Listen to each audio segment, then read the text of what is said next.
is the Levels Network. I'm Justin Horo, joined by the Triple OG, Willie Mason, OG, all three of us.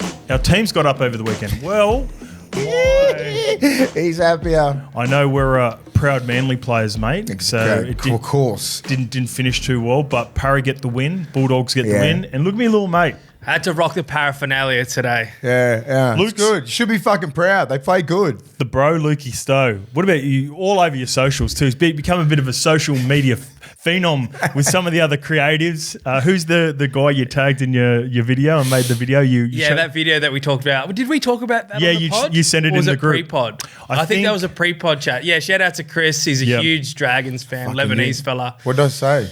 Fucking the week of the upset is after 4, round 5, desperation. Fucking Dolphins got it. And I was that close, but my fucking hatred of the Eels got me. It got me. Why don't you hate the Dragons as much? You should hate the Dragons, shouldn't you? I went for St George when I was younger. So that's why the hatred's not there, because my dad forced me to go for St George. But Para's different. But I was thinking that, I was like, fuck, I should go Para. And I was like, then I thought St George is a good team. They just beat Melbourne. Okay. I thought you were going to give them a good crack, but not beat them. And fuck, what about that drop kick at the end? Exactly. That's the quickest release I've seen.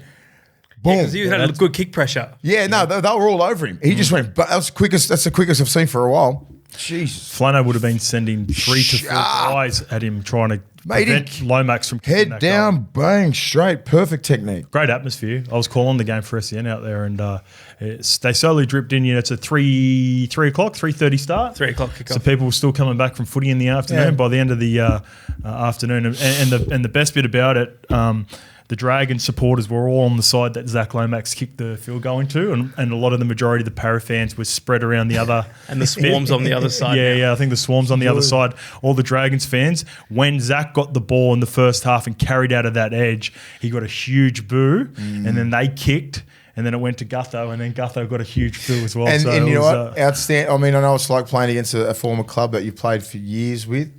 They both played outstanding. Yeah. Like Gutho, he can hold his fucking head up. For 2 sure. tries. He's the heart and soul of that team again. They just need to follow suit. It's just weird. Imagine being a St George supporter, and a couple of my mates suck shit.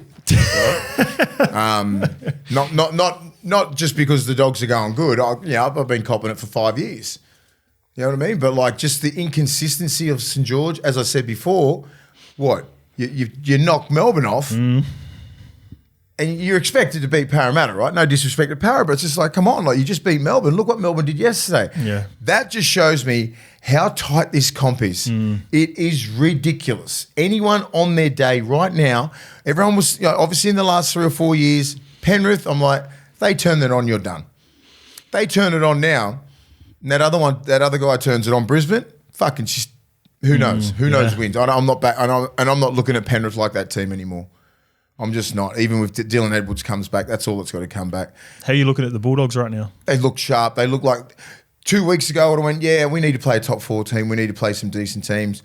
Then the Cronulla team, I looked at that and went, fuck, this is even comp. That was impressive, wasn't it? That was an impressive win. And they backed it up. And then they got 20-0 against the Knights, who throw a lot of football at you. Yeah. And I'm looking at that going, they could, that whole top 4, top 6 could win the comp. It's right open. Where in the last couple of years, I'm like, Penrith have to lose the comp. Yeah. More or less. And now I'm thinking, well, someone really has to fucking take it from Brisbane them, right? can win. Yeah. Bulldogs can win. So they've got the bye next week. I'm just looking at the draw for them. So I want to see some games. Oh, Good Friday will be really good. Yeah. Latrell and the South Sydney Rabbitohs, that's always a big game. That'll be, good couple of games straight after. This will be the litmus test. Is it Litmans? What does that mean, litmans? Have you ever looked into that? I've heard you say it before. Well, a couple it's like of times. the test. Like it's like how you just think where you sit the litmus test. But like I want to know specifically the litmans bit. I want to know if it's litmans or lipmans. I used to say litmus test. Litmus? It is a renowned brand of stethoscopes. Yeah. Okay. So it's where the brand. How do you pronounce it? How do you spell it? Double T. Litman. Lit. Double T, man, double A. Yeah, Litman test. Okay, I used to say Litman. So whatever the best is, yep. That's the Litman's test that you have. All right, we're going to see that. Bulldogs, round 7, 1st versus 5th, Easter Friday clash. Apparently, Aaron Warburton is expecting, was it 60,000? For the Southgate? They'll get that Easter Friday. The following week, Thursday night football against the second place Brisbane Broncos. That'll be massive. Where's that at? Suncorp. Oh, Suncorp. Oh, by the way, we can't go back up there again. Then Magic Round. This was the game that I was chatting to Tom and Eddie about doing the stream with the boys. Yeah. That'll be a cool game to do with those boys, won't it? Yep. All right. Great game. Let's get into the footy. Game. Before we get into that, mate, I just want to firstly thank a couple of good friends of mine. So despite the loss yesterday, the Manly Seagulls, good friend of mine, DCE, hooked me up with tickets. Dear friend of the show. And despite the loss, he signed this jersey for us for a really good cause with his two good mates from Queensland, Harry Grant and Cam Money Munster. All right, so there's a jersey there. This is last year's authentic Queensland Maroons jersey. I've also got the 2023 jersey in there. So you've got a winning series jersey from all three players. And then obviously last year's where they didn't get the result, but fuck, it was a really good series. Yeah. This is going up to Knuckles and the team at Country Trucker Caps. So Knuckles called me on Thursday or Friday. Brett Hanley, he is the owner of Country Trucker Caps. They're a huge supporter of everything rugby league. They've sponsored our golf day last year. They're sponsoring it again this year. They also sponsored the Nines tournament in back-to-back years in the Nine Premier League. So anytime it comes to anything footy, these guys really support what we're trying to do here and support past players as well. All the farmers that have been devastated by the floods up in Queensland, he's trying to raise some money. So he's got a whole heap of jerseys and memorabilia get sent up to him. I've got this done for him. I've got a couple of Queensland jerseys from those three players. I prefer, just even aside from, the cause, if I was ever to get a jersey signed, it's cool getting the whole team on there, but I'd rather sometimes just get the main players. The big dogs. And you got the spine. You got Harry, you got DCE, and you got Munster. Awesome. So let's see if we can get some money. When go and follow Country Trucker Caps on their social media. They've got a website for it as well. So if you're interested in this jersey, it's a really good one too, and that's confirmed. I went on the field after the game and got this done by the boys. So you can go and bid on that with a whole bunch of other memorabilia that Knuckles is trying to raise money for a really good cause. All of it is going to the farmers. And he's a good man, Knuckles, isn't he? Great man. the areas affected. So speaking of good men, I'll be with Knuckles. I'll need a couple of his trucker hats at Magic Round. Yeah, we will. You need to get back to him. So for this year's golf day, he sent me a picture of the hats for this year. Mm-hmm. They look unreal. I just want you to get back to him with the right colour scheme. Okay, cool. Sweet. So you text levels? him for levels? For the Levels golf day. Yeah.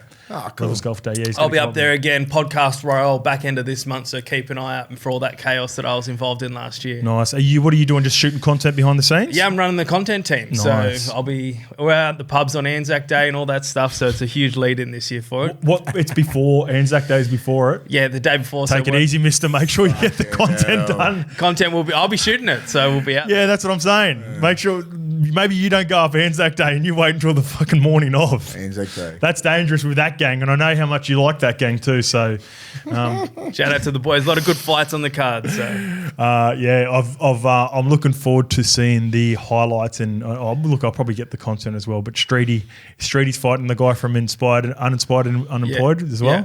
What? Yeah. Is he fighting which one? Not the main two. He's like there. He's in the videos. His name's Liam. Okay, Liam. Yeah, we've met him at a golf day before. He's a champion. Yeah, and there's been good content back and forth with those guys. They both look in great shape. They do. Yeah, people be taking it serious this year, wouldn't they? Yeah, because everyone saw how viral he can go last year on it, so everyone's trying to have a crack. You don't want to get fucking beat. 100. Exactly. You don't want to get beat. Just train your ass off, boys. The nervous energy when they're all sitting in that room. Of course you have. You haven't never had a fight or anything, or any combat sport, or any bright lights in a fucking crowd. You shit yourself. Not everyone can get the win, but some can, some can't. Fuck off, Luke.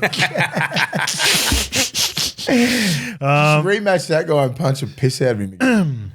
Want to shout out as well to the golf day that we attended on the weekend for another great cause. Harris Electrical, shout out to Cooper and the gang. They raise money for the Red Nose Day Foundation. Yeah, 85,000. 85,000 so money, and that was that was before we did any of the auction items. Yeah.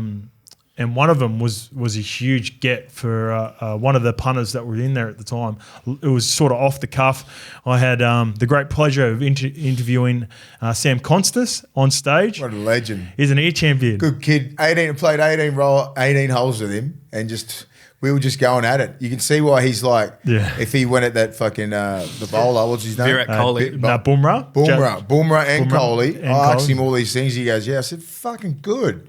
Have a little bit of respect, but if they just disrespect you like that, fuck him. Just make sure you hit him for 6. He's got some swag on him. Good kid, really good kid. I like him. We will keep, like, when you do these things, you get the opportunity to go to events or whatever it is when people speak on stage. You get a real version of some of the stuff that happens. He gave us some really good insight that we can't, that's kept to those sorts of appearances, but he was great. And good, man. He even had he was on stage, had a little crack at the triple OG. Yeah. He's lucky the OG was off the piss at the moment too, because I looked over at the big fella and Mace is sitting there and you're like, all right, that's why. Like when if you're going to get out of Triple OG, they must have been going at each other. Yeah, all day. It was even. And I wanted him to as well. I would have been disappointed if he didn't say anything. But to your point, that's how you can step up on that stage at the MCG against fucking Bumrah, against Virat Kohli, and hold your ground. There's no bigger the occasion doesn't faze that man. Nah. Like, because people get intimidated by him. Like, if you don't know Mace, But we broke the ice around about hole 4. Okay. And I was sober. Me and Toddy Carney, the great Toddy Carney, he hasn't had a drink. I haven't had a drink in 16 weeks. Yeah. And then he was having a couple. No one was smashing it or anything like that, but he was like, more beers, more lippier, got more confident, and it was good fun. He's champion. I said, I don't need beers to be fucking like this. I'm like this 24/7, mate. So Jamil, he said, ran into Sam KONSTAS on Saturday night at the Royal Oak. Reckons he smashed Willie in the golf, so he's still talking it up. He's still talking it up on Saturday. He's a way better golfer. He's at the races on Saturday and he's still spraying going. So he wanted confirmation on that. Yes, Jamil, Willie's not the best golfer. Sam is a really good. Sam goes good. You'd like to think that he can hit a ball. He can hit a fucking have something and hit something with a ball. But then also Jamil chipped in with this. Love the Potty Boys. Keep it up. And as a proud doggy supporter, it's great hearing one of our greats speak about the evolution of the game and seeing clubs and players adapt to this new generation of rugby league. Thank you, Jamil, for the shout out. And shout out to Cooper and the team, Kyle. Last year, me and you played Cooper and Kyle, who run the day. They took the cash. Yeah. I got the cash back this time. Oh, did you get it? Yeah, I got the cash on the boys. Fuck yeah. Yeah, good. And they were talking some mad shit throughout the year. I wonder who won. I was like, who won this thing? No, this is just between us. Just for used to. Yeah, we didn't win the whole day. But Kyle, because close. Because he beat me last year, he would just get in our comments, and you guys wouldn't have seen it. So he would get in my comments every now and again on posts, and whenever I did anything golf related, and just talk shit, write a comment on my thing. So Kyle, fuck you, 1-1, baby. Let's go. All right, this is off the back of my Warriors rant last week. Had a whole bunch of people reach out to us. Had a whole bunch of replies, and this is. Despite my frustration with the Warriors fans last week, it doesn't mean I don't want to be constructively criticised or critiqued or on any of our takes if you've got some different takes that we might not think of. Also, if there are blemishes or you think there are stuff or occasions where the Warriors are hard done by, feel free to let us know because I'm happy to speak on behalf of you. And this is a great one. And Kata Tia, he's really good. He's a really good Warriors fan. Yeah. Who really comes to us with some really good questions, some thoughts on the game, and this is my comment of the week off the back of the rant last week. So, separate question for the boys. I try not to complain as a Warriors fan, but I can't help but complain when this is the second year in a row the Warriors have missed out on multicultural round. We are the only team from another country, so being Māori and not seeing my team that represents us as our people is disappointing. Wow. Not to mention we have the best heritage and cultural jerseys. Agreed. Up the wires, baby. Easy 2 points. Yes, please. Kata, can you let us know what your name is? So because it's one word for the username, I've got Katatia here. But let us know if that's your full name, because the usernames are sometimes hard. You're really good. I'd love to get an opportunity for you to be a part of our fan bunker at some point throughout the year. Let us know if you live in New Zealand as well, because you, like I said, you always have good, thoughtful responses and replies. And this is another one that's pissed me off over the years as well. That's about terrible. the Warriors game. So the Warriors not getting a home game on Anzac Day against Melbourne all those years was always really confusing to me. For whatever reason, if you can let us know, this is Warriors fans, this is when I am now calling upon you. If you know the reasons behind why they played in Melbourne for like 4 or 5 years in a row. Yeah, we played in that one game. No, but that was when we were at Manly. Yeah, so I'm talking about the Warriors versus Melbourne specifically. They went down. Warriors, Melbourne. Sorry. Jeez. They created a pretty good rivalry down there. Yeah. Mate. But it was always the Warriors travelling to Melbourne. Yeah. Right? And then when the opportunity or I guess the chat was from the Warriors, can you come and do an Anzac game in New Zealand? The Melbourne Storm now have foregone that rivalry, which I thought was building into something pretty cool. So the Warriors will play on Anzac Day this year, but they're playing against the Knights. Oh, my God. And the Storm are playing on Anzac Day as well, but they're not playing against the Warriors. They're playing against the Rabbitohs. So who does the draw? So it is an analytics and data team from Canada. Well, fuck him. Yeah, so there needs to be... Get him out. I believe what happens is when they put the schedule in, they go through all these... There are certain factors and things that they have to put in, right? Like the Easter long weekend games and all that gets implemented into the system. How... One part of the schedule that they haven't prioritised is New Zealand, the only other country that plays in the NRL... Not playing on multicultural. That's round. unbelievable. I didn't know it was 2 years in a row. 2 years in a row. You can cop one every 10 years or something like that. Everyone should have a go. Everyone should. Agreed. Everybody in the just like Magic 17 years, everyone should lose one, right? Yep. Not this shit. 2 years in a row is not good enough, especially for the New Zealand Warriors multicultural round. Fuck, that is so bad. Yeah. I don't know what to do, but that is awful. Well, Anzac stuff awful as well. Take an Anzac fucking game back to New Zealand at the fucking whatever they're called, Mount Smart Stadium. Yeah, why haven't the Storm gone back to New Zealand? Because the Storm and Warriors were creating a pretty cool rivalry on Anzac Day. Are they forgetting what happened in COVID? Yes, exactly. What New Zealand did for the NRL wouldn't be fucking running if it wasn't for New Zealand. It wouldn't be an NRL. What the NRL should understand that. They've got short memories what New Zealand Warriors did for the NRL. They could have went, no, we're going to stay here, then there's no NRL. So but like they I did. said, they come over here and they got fucking camped on the Central Coast for a whole year. They got moved all around in the bubble, this. For 18 months, their lives got turned upside down. Just got thank yous, didn't they? Yeah, thanks, mate. We could have ended the NRL. Get something back. Take these teams who they did save, right? I said it a couple of years ago. They should be taking their home games to New Zealand to give the Warriors money that they lost. You know, all these things that they should have done, they just forget about it because time goes on. Fuck, I don't forget that shit. Agreed. And this is an easy fix. Like I said, there's scheduling. It's not hard. There's a third party that takes care of scheduling where they go, all right, this is the schedule. Fucking Canadians. They put it through the... What do the Canadians? It's a system in Canada. You're the best. It's a Canadian person doing it all. Fucking Canadians. Canadian. All I think is about Canadians from South Park. What's your team in? Canadian. Vancouver Canucks. The Canucks. The Canucks. The fucking Canucks are ruining the game for us. Lukey randomly just rocks up with a fucking Canucks jersey or hat to the airport one day, and I'm like, look at the paraphernalia over there. It's fucking random. Oh, let's get back on topic. Yeah, sorry. Okay, where were we? Canada. Canucks. Data. Yes. Yeah. So when they do the scheduling, they send off the teams, and then it comes back, and I think they get sent. This is how I believe how it works.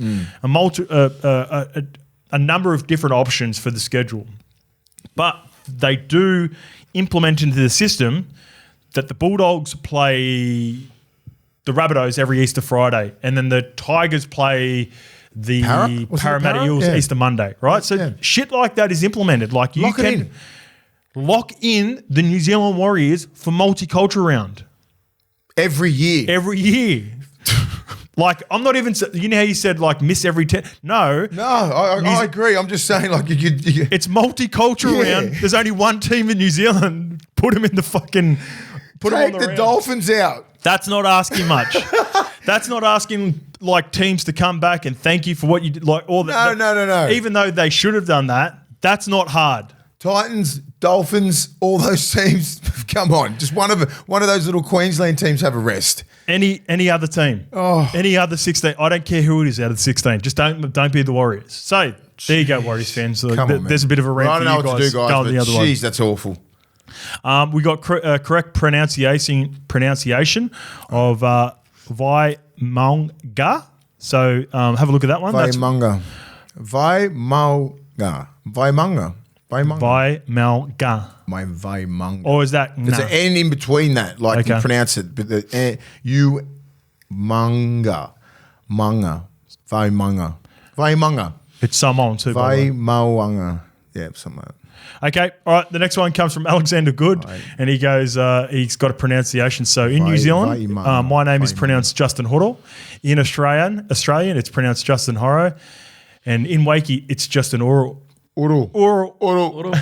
I can't even do the accent. I've been gone from Wakey for too long. We might hear that a few times. Justin Oro. Later this year, mate. Yeah, big news coming up too, by the way. It's around, we'll get you the proper details, but here's a little sneak. It involves the tour to the Australian tour to the Ashes to the UK at the end of the year. So if you're excited or you want to be involved in that, keep an eye out on some news coming up in the next week or so. We're going to get you some information really quickly. Remember to help support the show, subscribe to our channel on YouTube, do it on Apple and Spotify as well. And remember, you can leave us a review and comment because I will get back to you. Because I've had a chance to breathe, I'm over all the Warriors stuff, and we've got some really good questions and replies from the weekend from the footy over the weekend. But Mace, your OG Bull for Red Bull this week goes to a very underrated player in the NRL, but one of those guys, if you play with him, you love him. Kurt Mann, 200 games for the club. Been around since, I think, 2016? 200 games NRL? Yeah, 200 NRL games. NRL games, yeah. 200 NRL games, which is fucking massive, right? I remember he hit the scene, I think it was Melbourne. Was it Melbourne first? Yep. And then St. George. Yep. And then Newcastle. And then we got him from Newcastle. So he's been brilliant for us. He's sort of the glue in our side. A lot of ball playing, comes off the bench, he starts, he can play anywhere in the back line. He's tough, eh? Anywhere in the forwards, he hits like a truck. Unassuming strength, very strong, very respected. Comes out, does his job week in, week out. Players love playing with him. He's not going to be he's not your superstar player, but he's one of those players that you love playing with. He's beloved at the Bulldogs, isn't he? Very beloved at the Bulldogs, mate. Whenever I chat to any Bulldogs fans, everyone just like he's one of the. There's about 4 or 5 players, and he's right up there. And I thought we lost a little bit last year when Kurt Mann was out. Yeah, agreed. Just tightening the middle up. He offers a lot. Great footwork, good ball play with the ball. What's his best position? Fucking don't know. Lock, bench. What do you think? I think he's a full-on proper 14, isn't he? If you start him at lock, he will do a job. Yep. If you start him at hooker, he can do a job. But I think maybe he's just coming off the bench and just playing in the middle. Moving the ball around in the middle. He can skip over, dummy, go out the back, all that kind of stuff. He's got a skill set like a 5'8". Because of how well he's played that role and some other players in years past, I'd prioritise that as a really important position in this day and age. I think it is. Everybody's looking at that one person that you need on the bench who's not a massive middle, not a massive body, but like can play big minutes, make an impact in any position that he plays. But like he is an absolute animal. He's been one of our best for the last couple of years. Yeah, agreed. And it's great. 200 games is no easy feat. 200 games in the NRL, especially for his size. He's undersized. Yeah. And he fucking plays any position. He throws his weight around like he's 120 kilos. He's one of those rare players as well that was in the Melbourne Storm system early, sort of didn't work out there. He goes to the Dragons for a little stint. That's a little bit up and down. I think he really started to develop himself into that role at the Knights. Newcastle, yeah. But even when you signed him a couple of years ago, like everyone's looking at those signings now as being a genius move. Oh yeah, what a great move! And it wasn't received that way originally. No. So people, when this is just the nature of not only the Bulldogs fans but fans in general. Yeah. Sometimes they look at signings or you jump the gun on things and you go, he's a shit coach or he's a shit player, and then they're able to change the narrative. I remember when the narrative for the Bulldogs 2 years ago was we signed all these fucking utilities. Yeah. And he was like one of the prime examples. We call him Kurt Mann. But Kurt Mann is an absolute beast. Yeah. What he does at training, he leads everything. His energy is up all the time. He's the sort of Bulldog that you want. He's a Bulldog player personified, the way that he goes about his business. So I love having him at the club. So he is the Mace's OG Bull of the Week. Mace's OG Red Bulldog. He is my Bulldog of the Week. OG Bulldog of the Week. Mate, really good. And you can tell the way in the presser, the way Ciro spoke about him. They all love him. Yeah, they do love him. It's a big thing. All right, you went with your team. I'm going to go with my team, and Lukey's going to froth this one. Scopes Young Buck of the week is Isaiah Yongi. Yeah. Huge game for the youngster. 6 games into his career, 5-6 games into his early career. And the reason it was so big was the return of the king, and you've got to factor that in. Yeah. Gutho was beloved by the playing group at Parramatta. It was a huge decision by Jason Riles to allow him to move on. The Para fans, it's similar to the DCE situation. There'll be fans on both sides, but for the most part, you think, he put in so much effort for the club that it would have been, you could understand a young player of Isaiah Yongi's stature to shrink a little bit in the moment, be a little bit unsure of yourself. The fans, there were fans that booed Gutho, but there were a whole bunch of fans that were cheering him. Yeah. And there were a few things that really stand out in the game. It's back and forth. Gutho scored 2 tries as well. And they were winning. The momentum and a huge part and a huge part of the game which kept them in it. So they make a little Gutho. He makes a break down the left edge. Not only does Isaiah Youngie come up with a beautiful one-on-one tackle, gets Gutho right, and not only just the tackle but the control on it as well. Gets up, that allows him to control Gutho where it's not a quick play the ball. So he gets up, he's able to get to marker. Someone else pushes to first marker. He sprints, gets on his bike, next job. I think it's Kyle Flanagan puts in a kick and he's able to get there before, I think it might have been Jaden Sewer coming through. Class, man. He's a good player. He's going to be a really good player. And that was huge. But I think the best part is later on, I was devastated for him. There was about 8 minutes to go and they were down by 2.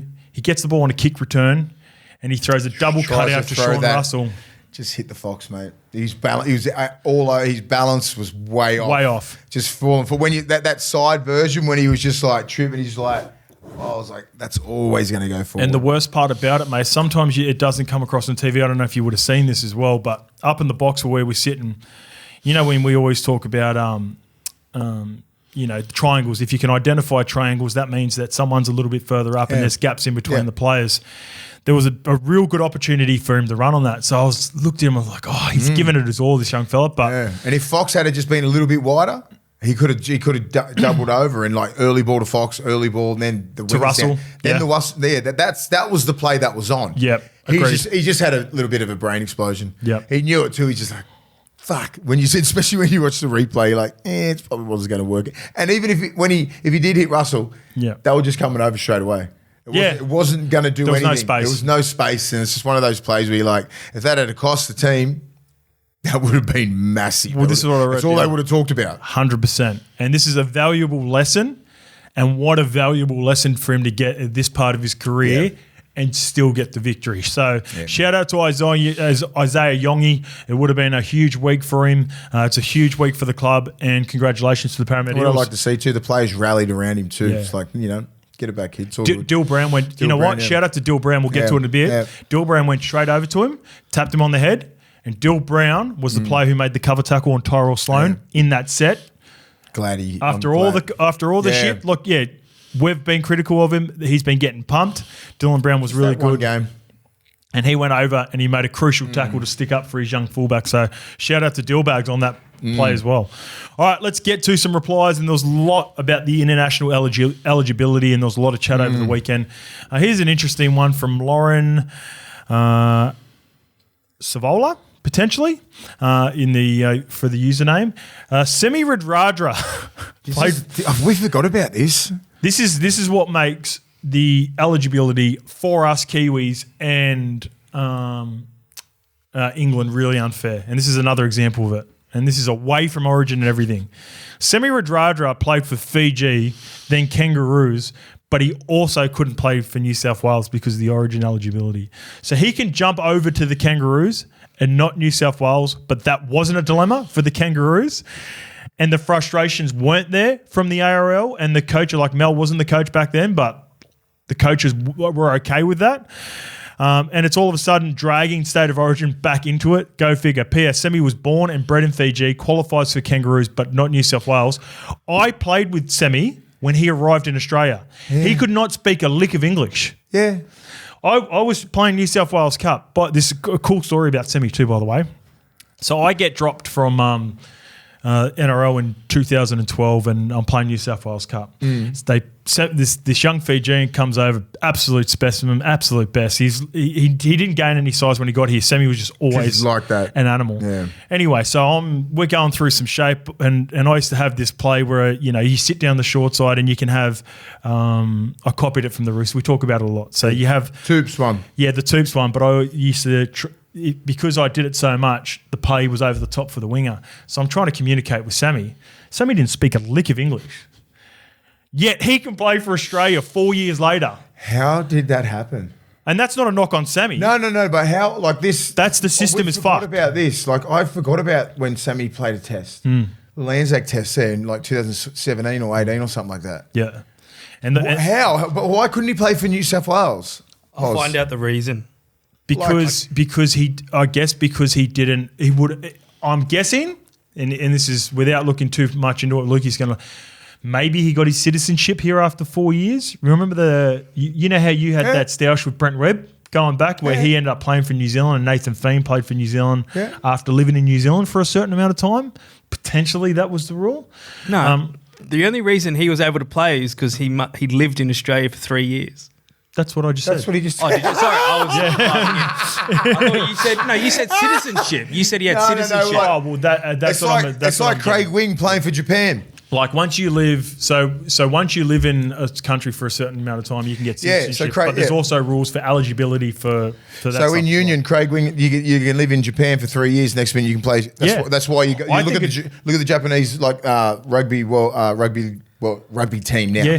South Africans.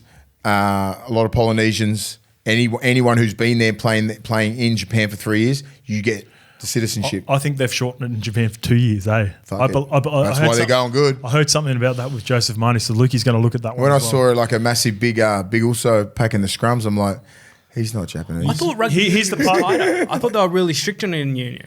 Japan are a little bit less strict. No. For whatever reason. They want to build the game. Japan, look at Japan now. Can you have a look for us? 95, they got beat by 150. 2019, they beat South Africa. Hey, here's one that or whatever those this is what we've got a lot of for those fans who are pushing back on our chat around the players being able to represent both New South Wales and Samoa with pride. Last year, Jerome Luai wore two jerseys representing blue. One was for New South Wales with a lighter shade than the one he wore at the end of the year for Samoa. Did anyone think that Jerome Luai in a really strong series didn't wear the New South Wales jersey with pride? He was outstanding. He was passionate. He was almost the catalyst.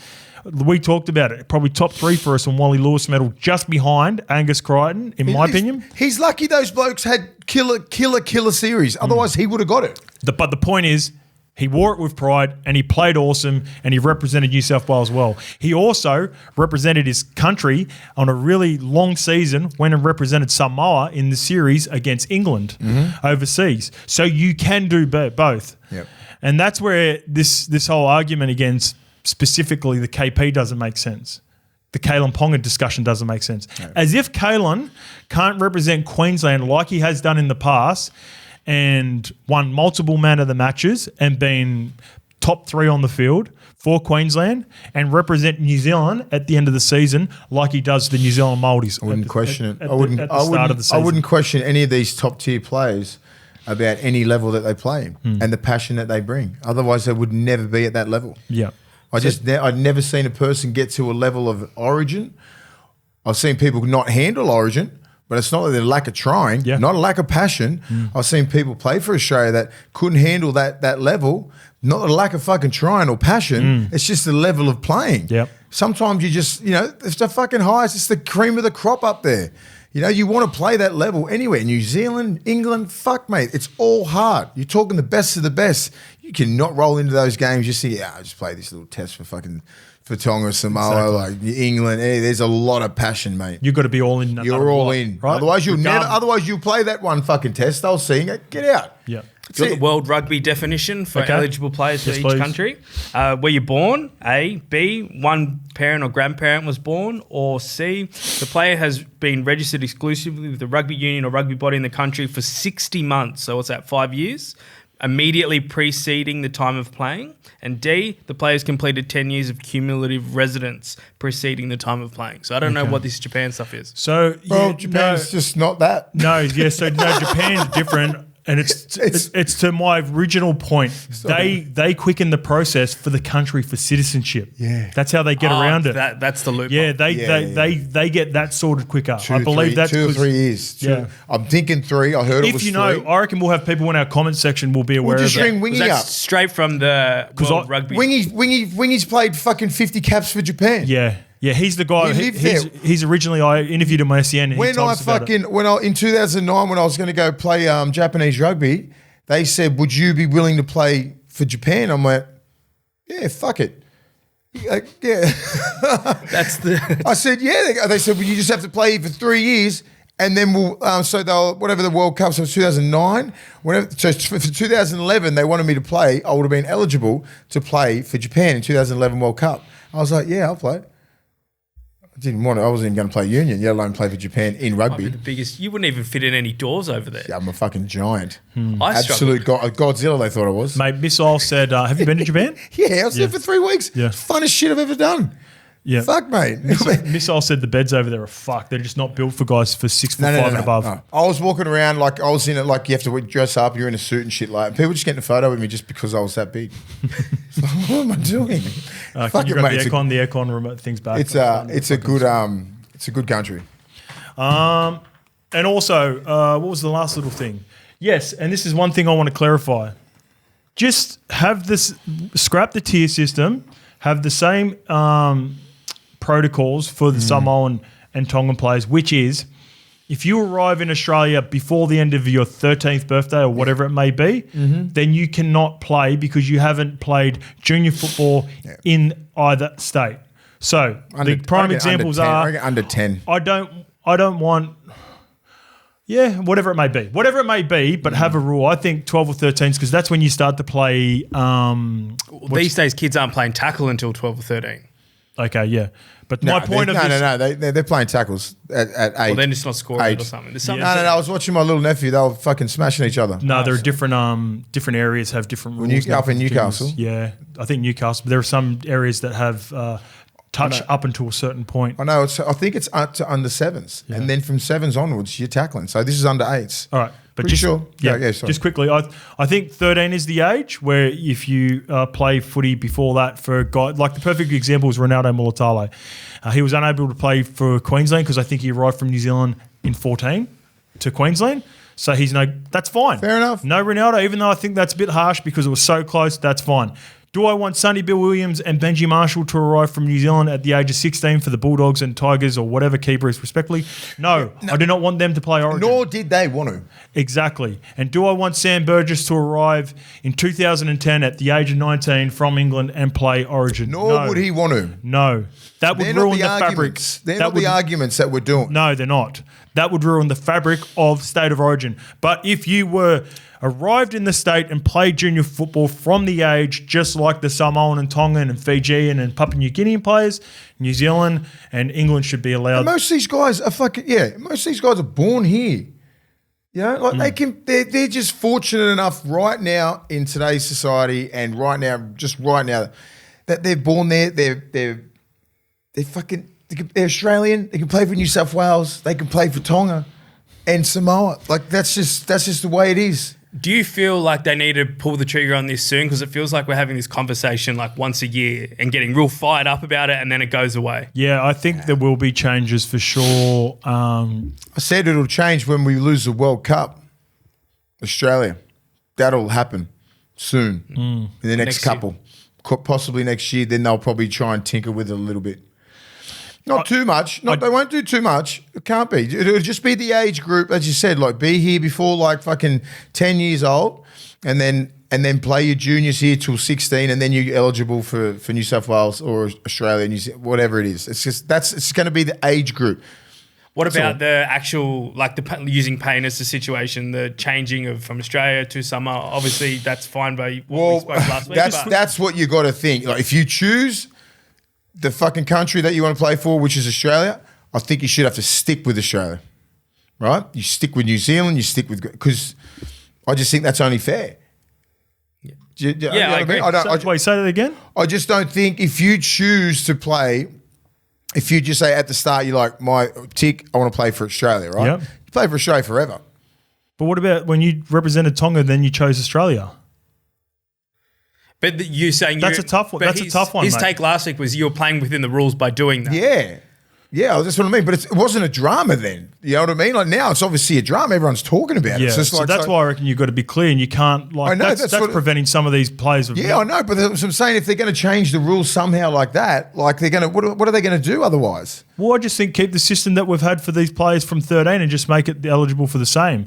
And I don't think as long as you've represented whatever, like you had the opportunity to represent Tonga, that would have been a huge moment for you and your family, massive, right? Yeah. And then you played for Australia. You still represented them. Thinking maybe I'm not sure how they're thinking. I reckon they might do that. What about I would hate it as well, but I'm just thinking like they just don't. What the big thing is like you can't play for New Zealand. You can't play for Australia and then Tonga and then Samoa. That's a lot of the chat. That's what they hate. They have the 2-year window or something, isn't there, that you can do if you defer nations? Yeah. Maybe they just introduce that across the board. One argument that I haven't hated is to. Look, I don't think it would ever get to the point. I'm trying to just think about your point there. Yeah. I don't think it would ever get to the point where Payne goes, I want to represent Samoa this year in the Pacific Championships and then Australia at the World Cup and then back to Samoa. I don't think that would happen. I think if you represent a country for a certain period of time and then you decide to represent a new country, I don't think going back makes any sense. I'd be probably against that. But if there are examples like... I think World Cup. Who is? Sorry, here we go. Let's go Isaiah again. I'm going to Isaiah Katoa because he's a perfect example. Now, he was born in New Zealand. He's got Tongan heritage, and he has selected Australia so he can because within this current system he's able to represent Tonga and Australia. If he had the opportunity to represent them at different parts of his career, I'd be all for it. That's fine. But I wouldn't like to see him go from New Zealand to Australia to New Zealand. Or Tonga or back to New Zealand. Yeah. Like if a part of you is it's important to your family to represent another part of your heritage or represent the country that has provided you everything like Australia, then I'd be all for that. I just think, right, like these players, as I said, the players are fortunate enough, and there's not that many. It's probably a handful. There's probably 6 or 7 that can play for Australia. And the islands and New South Wales. Do you know what I mean? You're talking Payne, you're talking Tino, you're talking Brian Toto, Luai, Critter. There's more than that. You're just thinking about the guns. I'm just saying, but who could play for Australia? Yeah, okay, yeah, gotcha. Australia is the top, right? Yep. I'm not thinking that. And New South Wales, there's a handful. Yeah. It's not that fucking many. That's all we're whinging about. But the thing is, Mace, and this is the part that's the reason Lukey's saying you've got to get on top of it because – yes, that's the case now, but and this is what Australia worry about. It's now currently at around 65% of Pacific Islanders playing in the NRL. There's only going to be more. And the landscape of society's changed so much. Like multicultural wise. 1980s, we didn't travel as much. There weren't as many people living in different countries and working for opportunities. Not as multicultural. Not just in rugby league. Like you go down to Coogee, and there's just all these Irish and English backpackers there. So there's a lot of them that are just going to migrate to at one point and stay here if they can get long-term working visas or marry an Aussie girl or man. Yeah, I understand that. And there's going to be all these different, in 20 years, like you said before, there's going to be kids that grow up with different heritages. Ireland might be good. 20 years of the World Cup. But I just think back to what I was saying before.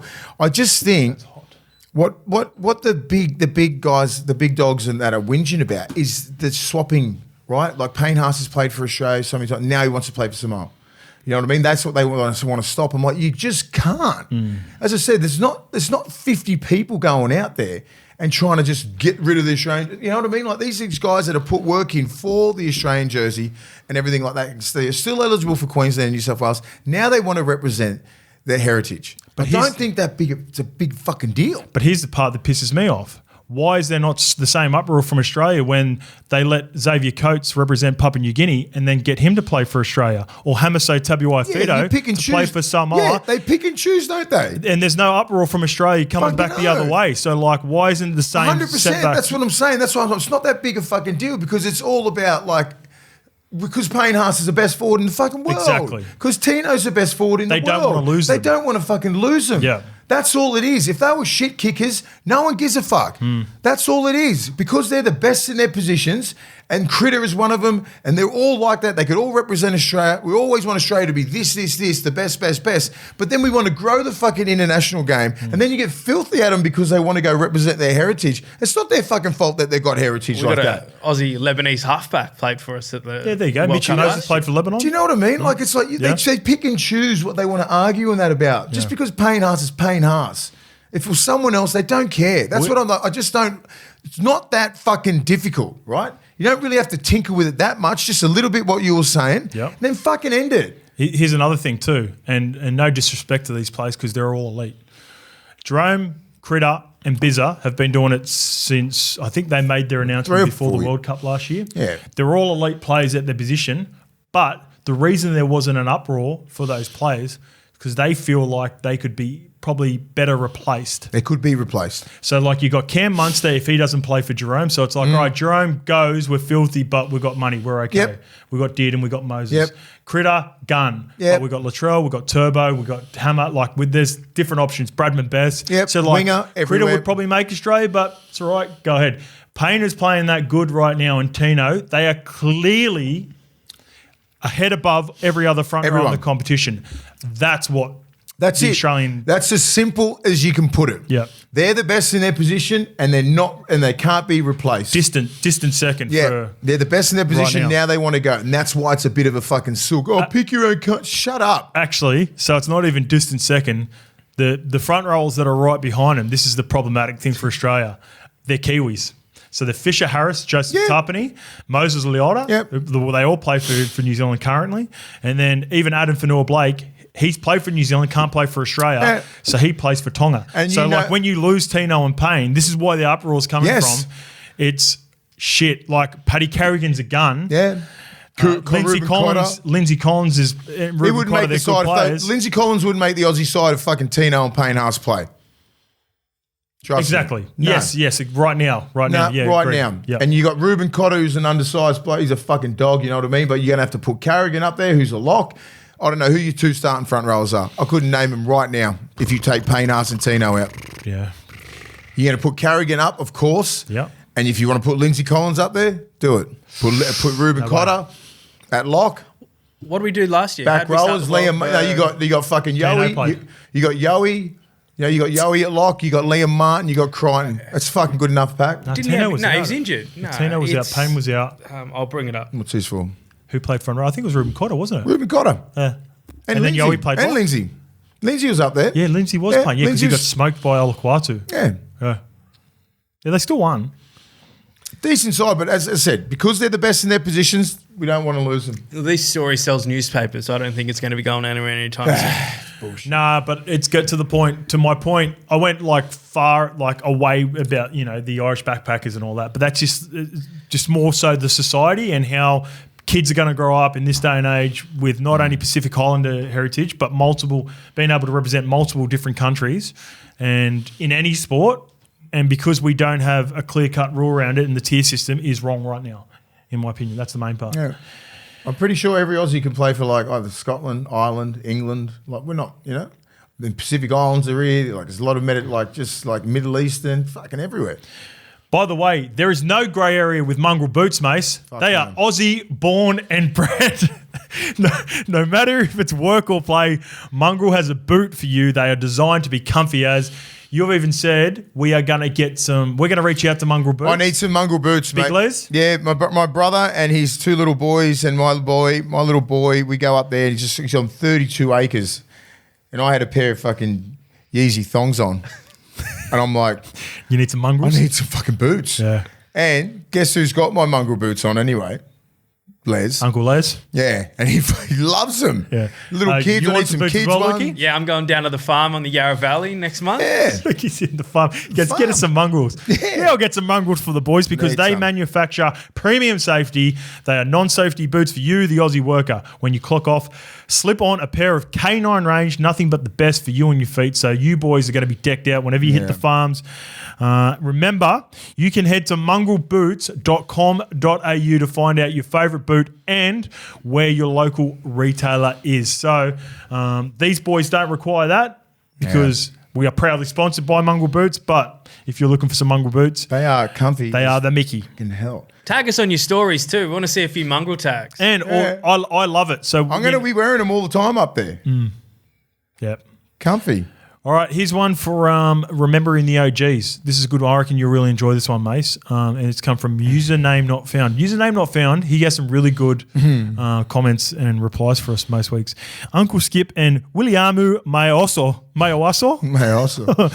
How do you get the stories and memories from the 60s and 70s? Oh, sorry. How do we get the stories and memories from the 70s and 60s to live on? We know stories get passed down from the OGs to the next gen. However, there is much history that we are going to lose from the game as these guys from the 60s, 70s and 80s grow older. You mentioned at Origin time last year with Madge bringing in the quadruple OGs that the next generation didn't recognise or know some of the players from that had gone before them. How do we fix this, mate? I know there's, I guess there's information online, but it's a good point about potentially, I think, having something at NRL headquarters that represents players that have gone before. Yeah, and I always like our forefathers and everything like that, people who did it before us, the guys that went to war and everything like that throughout the fucking 1910s and the 40s, you know what I mean? Like even the 60s with Vietnam, they all kept the game going. Like, you know, that's the history of the game. And playing for Australia, myself personally, they really educate you about all that kind of stuff. What about guys that don't play for Australia? How do we get that, like mate? All those guys that they're just forgotten about, aren't they? Which sucks.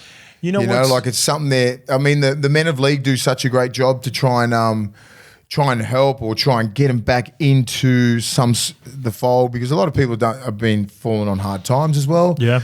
They're all getting old. They're in their like 70s and 80s, and all those blokes who played in the 70s and 80s, you know, because they're getting up there, mate. I think I've got a solution for you, and I reckon you'll agree.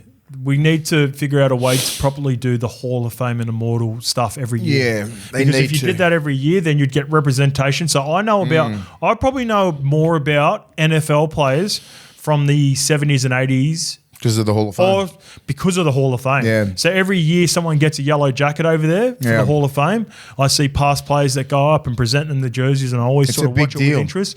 They make a big deal out of it. I think Volandi's next step, we talked about it with the Hall of Fame stuff last year and the immortality. I think they should be doing our game. We just don't ever, you know, like I never grew up and going, fuck, I want to be in the Hall of Fame. Like ever. Like it was never, I didn't even know it was a thing until like the last sort of 10 years. And then you're like. That's disappointing, isn't it? It's disappointing, yeah. Like even the Bulldogs has been around for 90 years. There's 6 people in the Hall of Fame.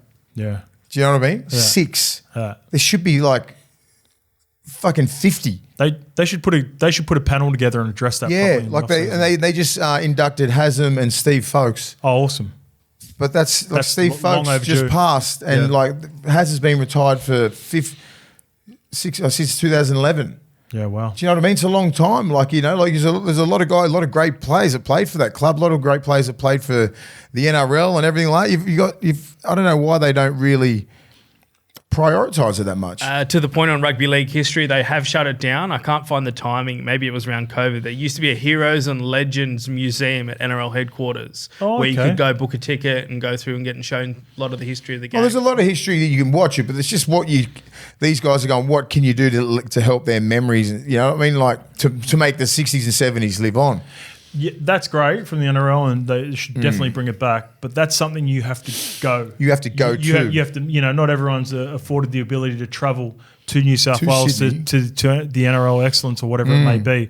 So I think something that celebrates the Hall of Fame and the immortality. You don't have to induct an immortal every year because you want to make sure Immortals at next level. They need to get a lot of Hall of Famers in. They should induct at least half a dozen Hall of Famers per year until we get it and correct all the wrongs from the 70s, 80s and whatever players that haven't been inducted.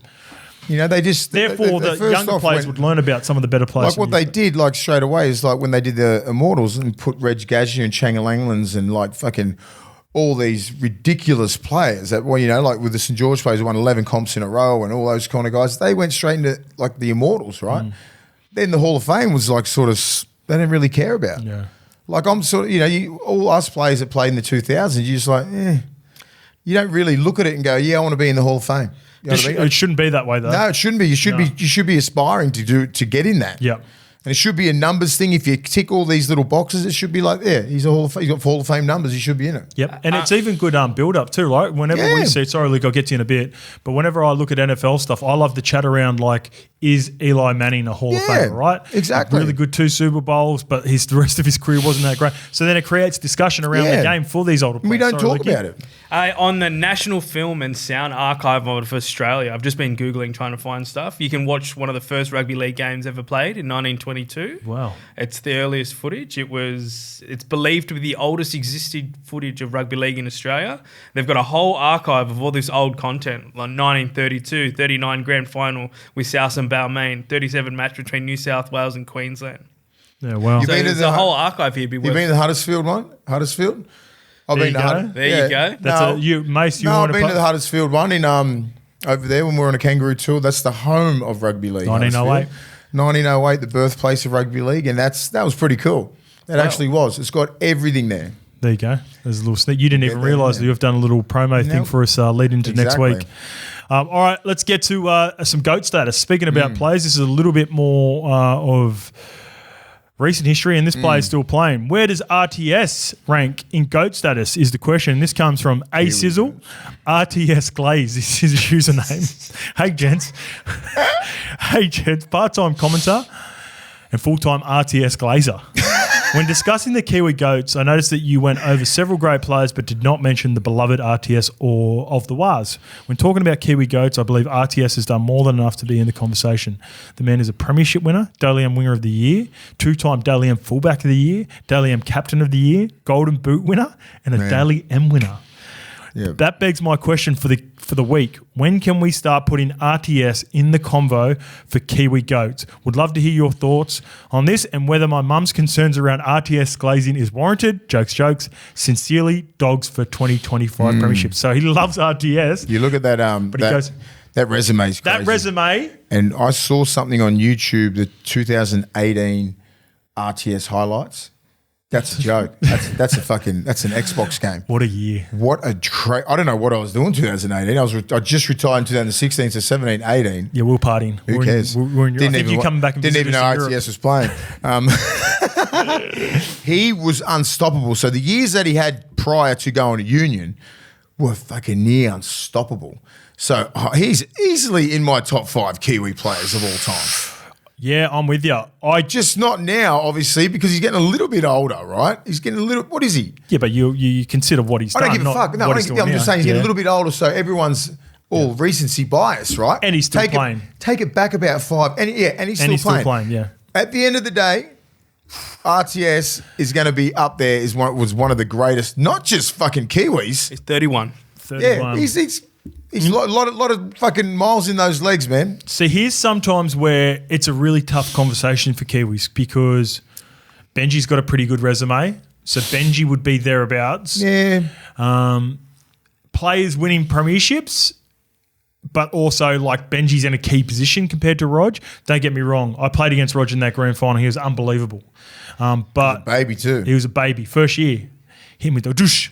Left, right. Left foot. Yeah, he was all left foot back then. Where does Sonny sit for us as well? He's there. With what he's done. He's there. Ruben Wiki. He's there. You nearly got Stacey my top 5. Jones. He's there. That's it. Is one there anyone more. else we're forgetting? Fuck. There'll be some Kiwi. There's someone, but that's like. What about our mate Fozzie? He's won a He's comp. got to be up there. He would have won a couple of 5/8 of the year, surely, Foz. Do you reckon? Can you check and see if Foz has won a position award? He would have, yeah. 15 years in the game. Easy. Fozzie, the blemish on Fozzie's resume when we compared him to, say, Shawnee Johnson and Benji recently is Foz didn't have the success for New Zealand. Like they didn't win. He didn't win the World Cup. The World Cup. What else was the other one that they? Four Nations. The Four Nations. Yeah. I'm sure he would have won. He won the Pacific one, didn't he? Yeah, but off the bench playing in the 14, wasn't he? Or did he play hooker in that game? He was 9. I think he was 9, eh? Yeah. Fozzie, 2011, he finished in the top 10. Yeah. 2014, that put him in the top 10. That's the closest Dally MYC's come. What?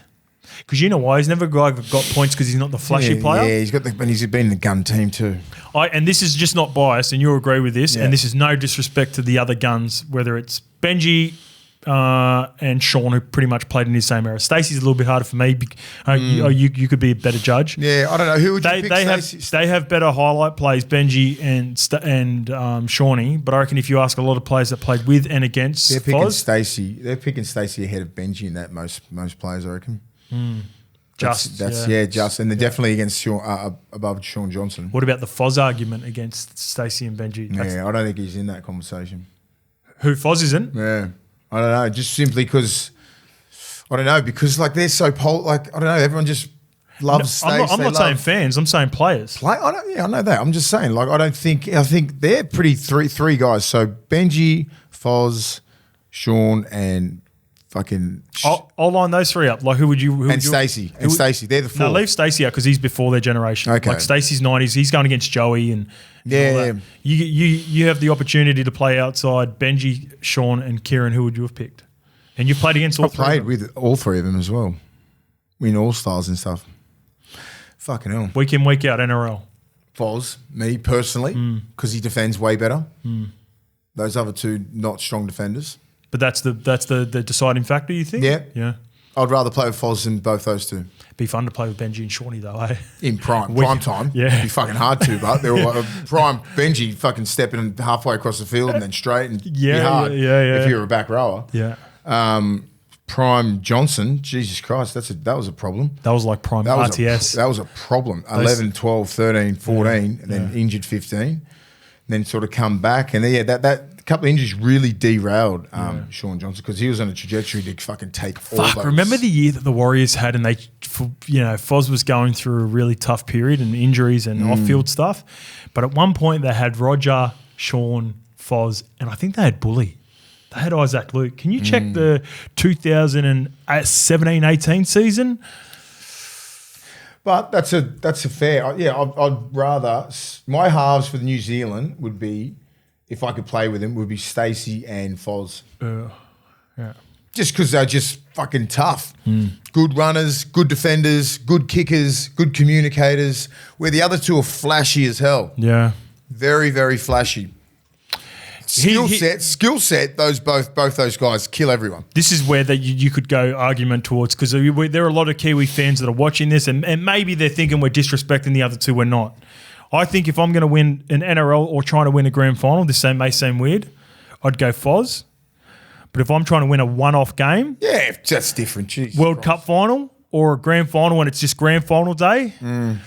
Fuck, maybe Benji or Sean. I'd be one of them only, not two of them together. No, yeah, exactly. Like you have to pick one because both in there. Like just say, if you play against both those guys, like defensively, they're fucking biggest spots in the game. Those other two, they got a lot better defensively. But by the end of their fucking career, even in the prime, you know what I mean. But where Stace wasn't a spot, neither's Foz, and they're so good with the ball. Good kick, good direction, very structured. They dig into the line so far. They're fucking great players. The other two, they're like fucking touch players. Bang, bang, stepping. This is why RTS doesn't get his credit. We started with RTS and then we started fucking gun. We started talking about HAAS. I know, but then RTS, I just look at those things that he did within 5 years. He's fucking up there with one of the greats. He will. He's got to be. He's got to be considered. I don't give a shit what's happening now. If he's injured or not. Yeah, they played the May 5 Anzac test together, I believe. No, I'm talking about for the Warriors. Oh, for the Warriors. Yeah, for the Warriors. When Foz went back, the year the Foz went back, so what you do is you go to Rugby League Project, Lukey, sorry. I was looking. go to Kieran Foran, then go to the seasons that he was at.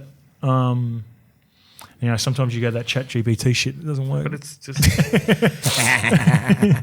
round 5 against the Titans, he made his debut. And they were all in the starting lineup. Fuck. And Bully, Isaac Luke?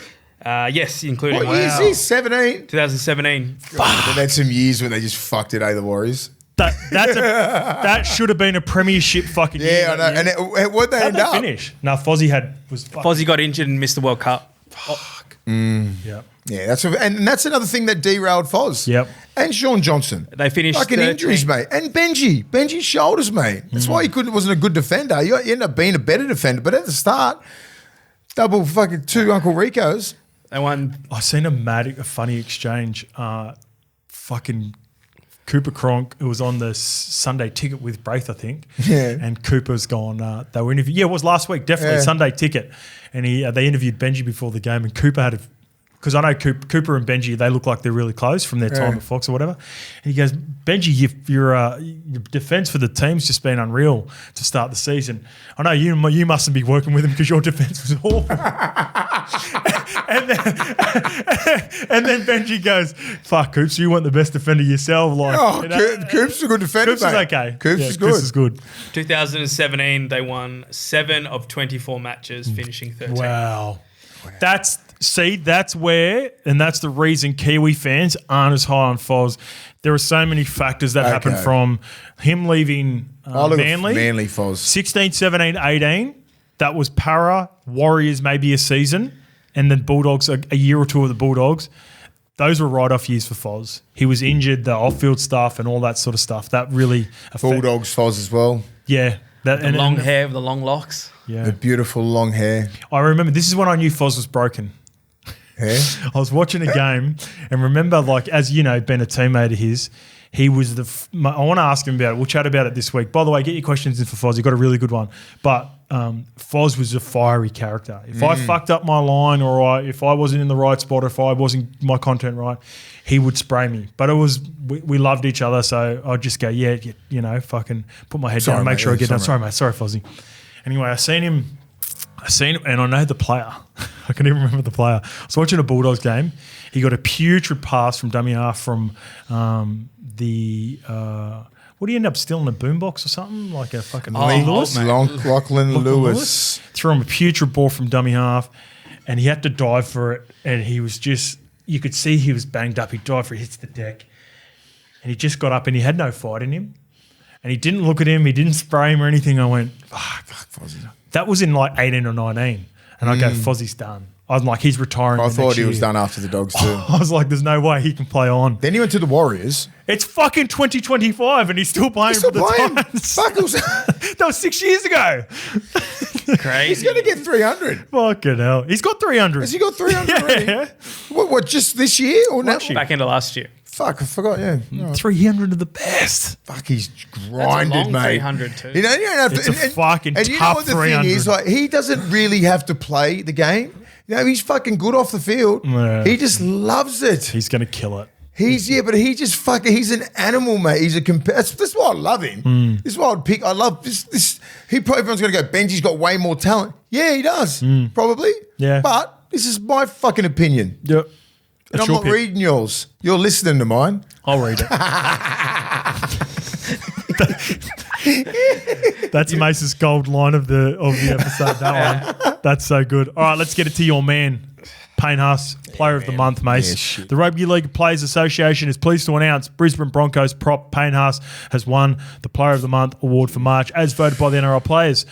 HAAS was voted March Players of the Month ahead of fellow nominees. Shout out to Jai Gray again, who was huge on the weekend, and Terrell May, who was really good against Payne over the weekend as well. This was HAAS's maiden award win for the nomination, and he's been nominated only once before in May of 2023, so that's a joke. He should have been up for at least a number of other times.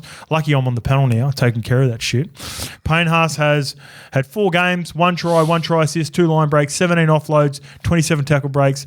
He averaged 34 tackles per game and averaged 175 run meters.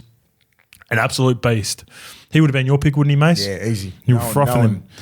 No one near him, apart from Terrell May. Yep. If he wasn't, Terrell May was very close. Jai Grave did well to do that. I didn't realise his stats were so big.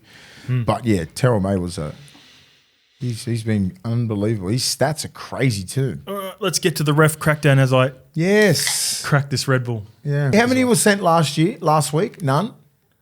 Say it again. No one got sent for 10 last week? Don't know. None? Can you have a look at that, Lukey? From none to 8. What's the best way to find that? You reckon just go? We'll just go with none. We'll just go with none. No, you can't even get the judiciary report and it won't come up there. I'll Will see it? if I can. Anyway, Doesn't matter. I think no one got sent for 10 last. Maybe one person got sent for 10 and went from 1 to fucking 8. We knew it. The blitz was coming. All right. Here's my point on it, and I've had a lot of time to think about this and seen it happen. And I was going to be really critical of the Thursday night game and specifically Ashley Klein and Todd Smith. And I've watched it play out over the weekend, and here is my take. Sorry, there was one in your Bulldogs game right at the end, remember? Yeah, it's one. But continue. Satilli, good one. Silly Satilli. Oh, and no, sorry, just keep going. Did Jordan Ricky get sent? No. Yeah, that's why the crackdown happened this weekend. Jordan Ricky should have got sent. Jerome Luai should have definitely got sent. They were the two that they missed. And maybe Big Papa as well. So therefore, Papa 50-50. Smacked the shit out of that bloke. Yep. Lucky there were 3 occasions that cost, I reckon, 5 people, and we'll go through these a little bit later. This is just from Thursday to Saturday. But as I always say, good captains are an extension of good coaches. In my opinion, Klein is an extension of bad decision, Ashley Klein, of decisions that are made above him, whether it's Graham Annesley, the game, whoever's pushing this forward. So that is why we continually see Ash in big moments, whether it's Origin games, grand finals, final series, or when they're trying to impose a crackdown. He was the video referee on Thursday night because he follows bad decisions. He sets the tone, mate. So he's the one who follows directions from Annesley to a T. He's a little boy.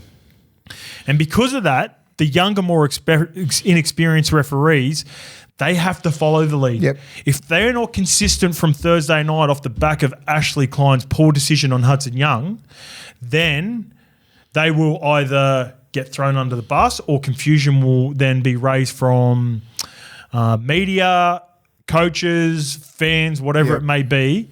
And people will look to a Thursday night game going, well, how did Hudson Young get sent for 10 when that was ridiculous. Tino Fasulamala Awi's was worse or whatever it may be. Yeah. So I really feel for the young referees, like even for Todd Smith. Now, when he sent Hudson Young for 10, the authority that he spoke with in that decision, you could tell, like he had it with that much authority, but there's no way he could feel that because he was out on the field, Mace. So not only did Todd Smith not deem it was high for a penalty, the touchy didn't get involved, and Cam McInnes himself did not touch his jaw. He got up quickly, played the ball. We didn't figure it out. He's so tough. But we didn't figure it out until 2 sets later. That's what I hate. So if the player who's running the ball had no effect, if the referee that was 10 metres away from Hudson Young didn't think it had the force that Ashley Klein deemed that Hudson Young had, then why is Ashley getting involved in it? If you think there is any sort of grey area with it, like Hudson Young, the contact for Cam McInnes, he said that there were no mitigating circumstances. Yes, there were. Cam McInnes ducked into contact, and if you watch the contact, Hudson Young doesn't follow through with his force either. He just goes like that. He actually gets bumped off and gets moved backwards. It was not what we interpret as a send-off, right? When you dip and you fucking follow through. Like Luai did. I hate to bring it up. Like Luai did, bang, follow up, shoulder straight to the face, unprotected. Not the shit that he got sent for. Fuck, they're lucky they won that game. Yes. Ricky Stewart would be killing Klein. You know what? And I want to give a shout out to Adam G.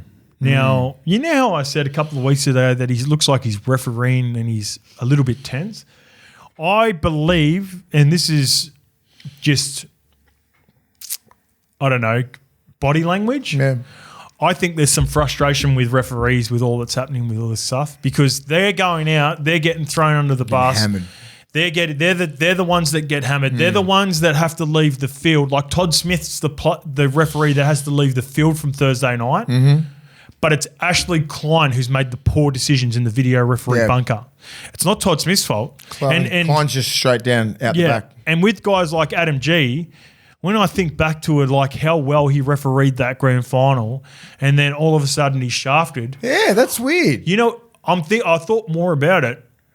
Adam G gets shafted and he's frustrated and he's not showing any emotion because I reckon there's a part of him that's like, he's not following the quota, and he's getting punished for it. Yeah, he's getting shittier games, or in my opinion, Saturday 5:30. He might have got dropped in years past or missed out on big games because he's creating the indecision by not giving penalties or sin binnings to these ticky-tack high contacts or implementations of rules that they're trying to crack down on. So I think that's where the frustration comes from guys like Adam G and Grant Atkins. Think about the Roosters-Rabbitohs game. Not one blemish on the game. Free-flowing, highly competitive game. Roosters had the lead. Rabbitohs come back. Watch that one.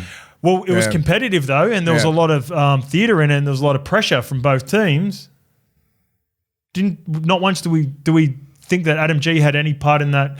No, except for maybe the forward pass at the end, which is a very hard one. You think that was forward, the Latrell one? No, fuck no. But it's been talked about heaps. Really? Yeah. There's a beautiful today on 360. There's a free shot of when Latrell throws it behind the line and then it ends up a couple of metres behind. That is the one rule that you will never see me, and you can go back and watch any podcast.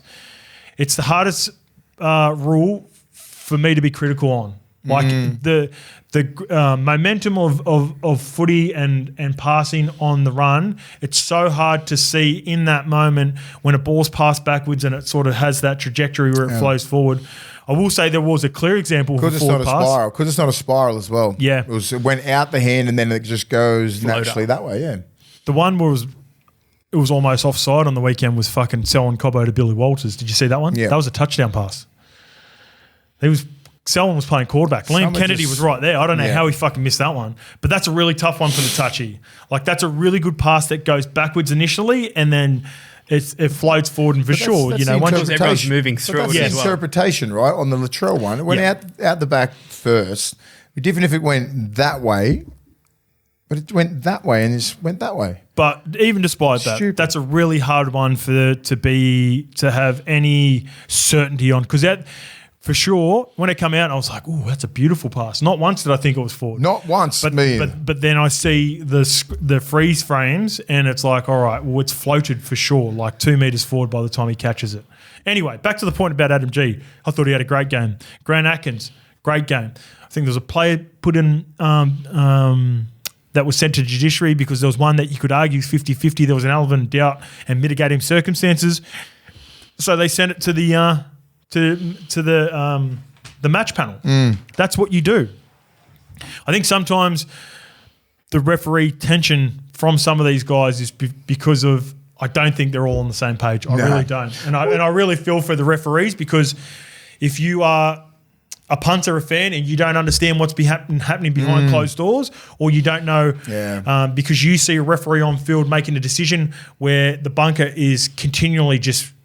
I was calling the Dragons Para game, and who was the referee? Can you see who the referee in that game? I'll get it quickly to my point because I want to make sure I get this correct. It'd be different. I reckon you're right with everybody not on the same page. They're not, it's just like everything. You got 10 or 12. I got it for you. Keep say going. 12 professional refs. 12 professional refs. Yeah. Sutton. Jared Sutton. And then Casey was in the bunker. Yeah, Casey. Anyway, so Jared, when Luciano Leilua gets tackled and he's around the legs there for the Parramatta player, they waited and waited, and you could see Jared Sutton was standing on the spot, and it went on for about 20, 30 seconds. Figure out if it's a hip drop. I don't mind if it comes back a couple of tackles if you've got to look at it, but if there is any 50-50... Just say if you have any element of doubt how the tackle has happened, let it go, send it to the match review panel and decide then. Like you do for a head high. Do you know what I mean? Like you do, you're going to go back 2 sets of 6 for someone to go, all right, send Hudson Young off. That was contact to the head. If you can do that for that, you can do that for Selwyn Cobbo stepping out last week, for all these other things that's happening. Agreed. Use it all. Agreed. Like instead of, mate, it's frustrating being a ref, but just fucking get it right. I got some of them here. Tino, I think Tino, there was enough contact and he fell forward. He's a big body. That was a great hit. Yeah, and shout out to Felice for not lying down as well. No, none of these. Yeah. They come back. I think they got the right decision. I think Tino deserved the binning for that, and one match is fine. Ray Stone, again, he gets him right around the chops. I hated that Beaufort waited for him to see it. I don't think Beaufort was, and again, I'm going to call it out. Warriors fans, Beaufort laid down. Yep. He waited for a penalty, and it ended up accounting for Ray Stone 10 in the bin, and I think Ray will get a match. Brendan Piacotta, probably the worst one of the weekend. Yeah. 10 in the bin, 2 matches. That's fine. He bumped him. Jamin Jolliffe, I didn't see that one, but apparently there was high tackle there. Katoni Staggs got dangerous contact for tripping. By the way, Katoni Staggs, I reckon, got probably anyone in those you know how Isaac Tonga got done on the Thursday night and someone else, Reece Robson, they got done for a swinging arm? I reckon Katoni Staggs got potentially, who's the left side? Going to get done? Didn't. It's like 10 in the bin sufficient. Tripped him. Yeah, but it wasn't like proper, was it? 10 in the bin, like they paid the price for tripped. it. Yeah. Oh, you fucking oath they did. Yeah. That was big, wasn't it? Yeah, huge. Beaufort, careless high tackle on that try saver. That grazed Isaiah Katoa. Please. That wasn't even a penalty. He's looking to define. I'm glad that's going to happen. Will Penasini, I missed that one. Reece Robson, that was a G up for his sin bin. And now look, so Reece Robson was sent for 10 in the bin, and lucky it didn't cost the Cowboys, but he has only got a fine from that hit. But he spent 10 minutes off the field. He's the best. Yeah. He makes 50 tackles per game. There's no Ruben Cotter. Yeah. Lucky the Cowboys were able to win that game off the back of it. Moses Leota, crusher tackle I missed. Hudson Young, that was a joke, and it's been deemed a joke because it's only a fine. Seb Chris, that was a joke on Stone Street. No one playing. Here's what happened. So after the Hudson Young hit, because Seb Chris got Stone Street just right around the grazed the chops, Stone Street lies down a little bit. Same thing. I hate it. And the Billy Burns one I missed. And then that's not including the Sunday games. I just got that for they're laying down. We're not having a crack at the players, but like they're playing smart because obviously they're under the gamesmanship. It's gamesmanship. You know, you get hit in the head. The rules are you can't hit in the head. And it's so hard to play the game. And it's like you're like, we need a rest somehow, especially the middles and the wingers know everybody's under the pump. You know, a good minute rest fucking helps. So like players not lay down, just have a look, just, you know, take it slow to get to their knee and then the ref will look at it, gives them time, you know. So I can understand why they're doing it because it's just gamesmanship. That's the grey area in the game. They're going to use it. And if you either penalise them or don't penalise the team that have done minimal contact, then you won't get frustration from fans. You could have really, questioning whether players are like you got to like are lying down. This is what I can't understand with refs, how they get it wrong. Just say the perfect thing is Hudson Young. Like these guys up in the bunker, they would have been looking at that, going, "Yeah." If you know the game and you understand, you'd be like, "No, that's good." You wouldn't even have looked at it. You wouldn't have pulled the game up 2 sets later. No way. Hudson Young back. Imagine the momentum. Imagine if they scored in between that. You know what happens then? Like, just fucking have a look at it. Is it a shoulder to the head? Is there intent? All these little things, right? It's not just a shoulder to the head. And even with who hit Felice Kafusi with Tino, that was just a fucking man-on-man tackle. It just barely hit him, right? So here's what I love. I mentioned it before. Shout out to the OG because Felice gets hit in the chops. This is the part. This is where you can see there was a difference between that hit and the Hudson Young one. Cam McInnes gets up and played the ball. He wasn't affected not one bit. He didn't feel the moderate or non-mitigating circumstances that led to that tackle. He just got up, played the ball. Felice plays it, and he's sort of in the background going, "Fuck!" But he got up and played it at normal speed. That's what he used to do. So there was contact that affected Felice. I would take that into consideration. Right here. But everyone misses it. If you are going to go back, be certain. If not, with the Hudson Young one, Ashley Klein, if you do watch the podcast or anyone gets this back to you, if you have an element of doubt, do not send a player for 10 and ruin the fabric of the game for even mutual fans. Send it to the match review committee. They will determine, and they have determined, that was fuck all in it and he's getting a fine. Yep. Shoulder to I'm all for that. Just don't what they're doing is fucking games up. 10 minutes in the bin can cost you a game. So do they understand the repercussions? So they're just because they're in for 10. Think about the fucking game. Think about the game as a whole. Think about the 2 points. Think about the club. Just because you think that's a send-off, someone should be in there talking to him. What do you think, Ashley? Get it fucking right. You're right. Yeah, I don't think he's got a feel for the game. Does he understand? Or does he just understand just penalising fucking people and sending people off? They don't get it. It's one or the other. It's either he's just got no feel for the game anymore, or maybe there's some sort of confusion, or potentially he's the number one referee and he doesn't want to lose that position, so he's a yes man. There you go. Yeah, Annesley's little whipping boy.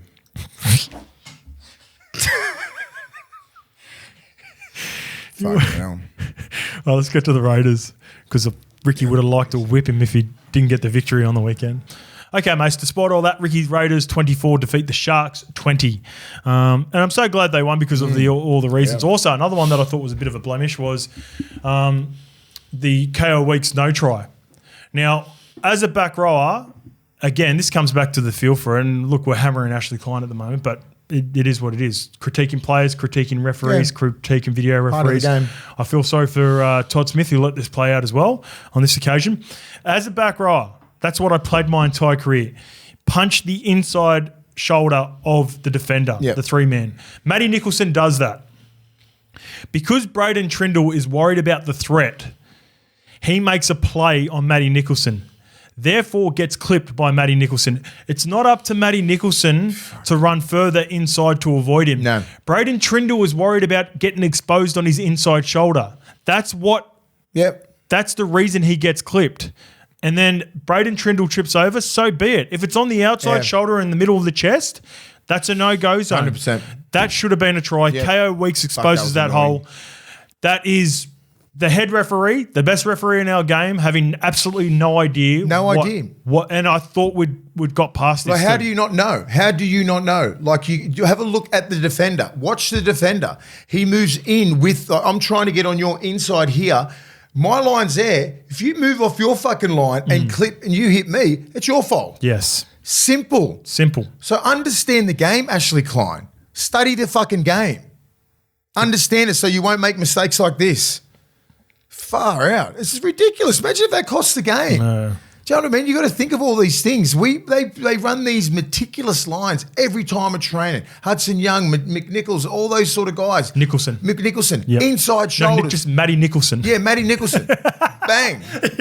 Inside shoulder. You can't move off yours. You're coming straight at me. I'm starting straight here. This is how the line is. I'm not starting out here and going this way. I'm starting straight and then I bust real late, right? Yeah.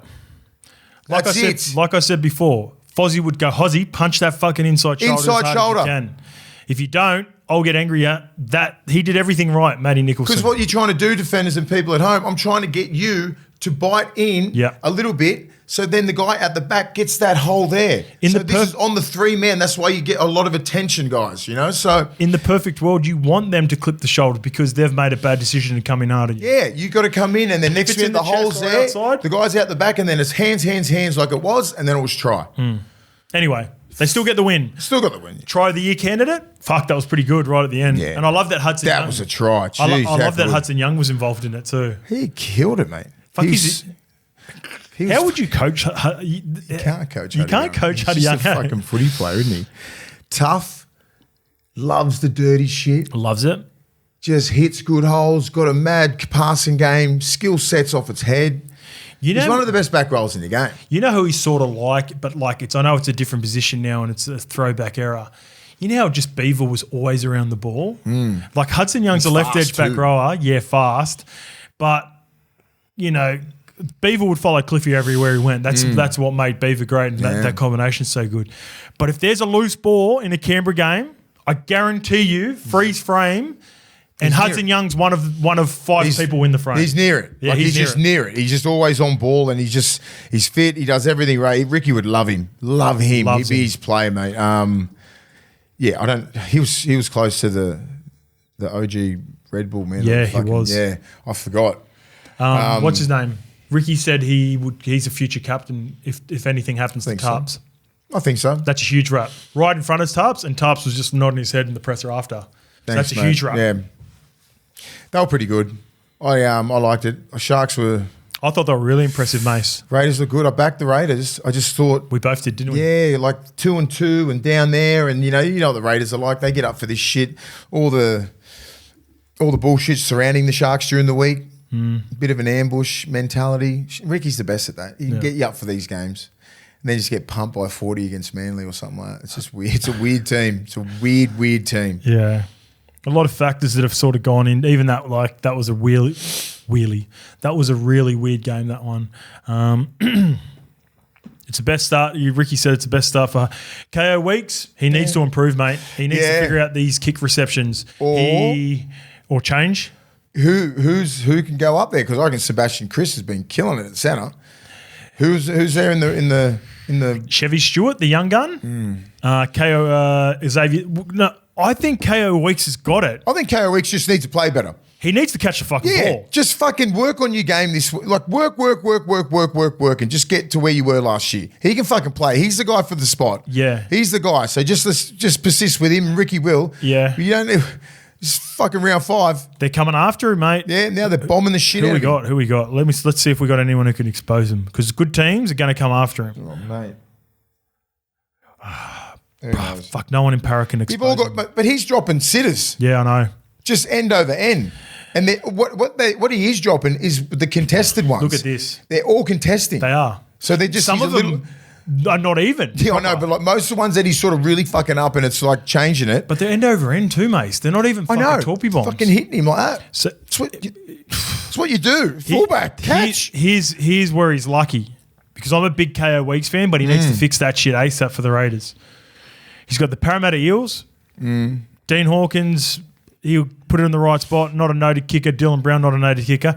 And he gets very lucky because he's got the Titans the week after, and him, Jaden Campbell, and AJ Brimson they won't make him pay. You know who he's going to have? Fucking Zach Lomax jumping over his face. Yes, he will. That's it. That's what I don't get. All you're going to have is a little bit of hang time, enough for all the chasers to get down there and contest. That's what he's struggling with. A lot of fullbacks are struggling with it, but he seems to be he's a good fullback. You know, he's not a rookie or anything like that, but he's quite young. But he's the one that really is really struggling with the fucking everyone contesting these balls now. It's like one of those things when if you do it a couple of times, people perceive it to be a weakness. Non-stop. They come after you, and then he must be thinking about it because that's 3 weeks in a row now. He had a couple against the Cowboys, maybe 3 or 4 against Manly, and he had another couple in this game. There's one where he even got away with it. So I love him as a player, but he needs to work on that. Otherwise, I know Ricky's been patient, but there's Chevy Stewart in the background there. There's Xavier Savage, who's played fullback. Sebastian Chris even played fullback. Well, Savage is the one that could easily slot there, and just pretty sure they got another winger, Upper Whitey kids there. Did his ACL training. Did he? Shit. Yeah. God. Out for the season. They'll have another winger, but I think it'll be Chevy Stewart that might get first crack out of any of them. All right, let's get to the Sharks. Let's think about like NICHO. I didn't even know about what was said in the paper until Thursday. What was said? Well, Joey said something like he's, I don't know, he said he's out of form or something like that, or he's not playing that well, and he just got asked a question. He answered it.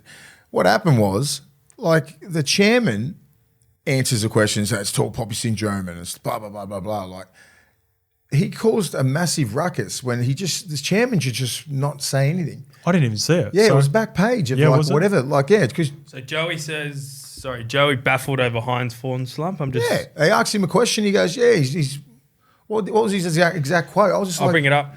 Shouldn't have and it's not like Nicho Hines said anything back to Joey, right? He said, he would have said, he's Andrew Johns, he's got a right to say something. Didn't bag him, he just said a couple of little things. Yeah. And then the chairman of the...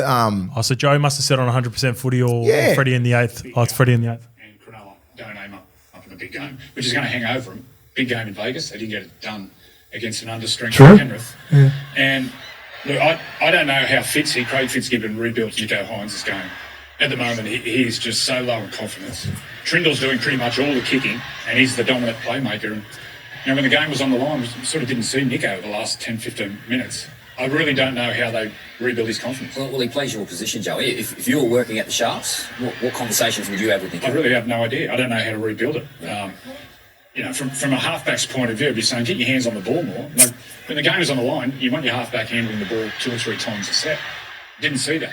Well, I think they do. I really don't know how it's interesting. rebuild. There's some fair points from Joey. So I was doing Channel 7 NRL report on Thursday, and that got thrown at me. Yeah. And I was like, because we didn't say anything on the Thursday morning, right? Because we don't really give a fuck anyway. And I went, he goes, what about what Joey said about Nicho? Because Joey said, we were talking about it anyway. I just didn't realise I didn't watch that as well. Anyway, that's not super harsh as well. No, it's not harsh. I mean, it doesn't sound great. This is but what I'm it's like, saying. This is what I'm saying. It's the weight of who it comes from, which That's completes for the sure, article. But this is what I'm saying. The chairman is a grown-ass man. I'm not sure about his name or anything. I don't know him.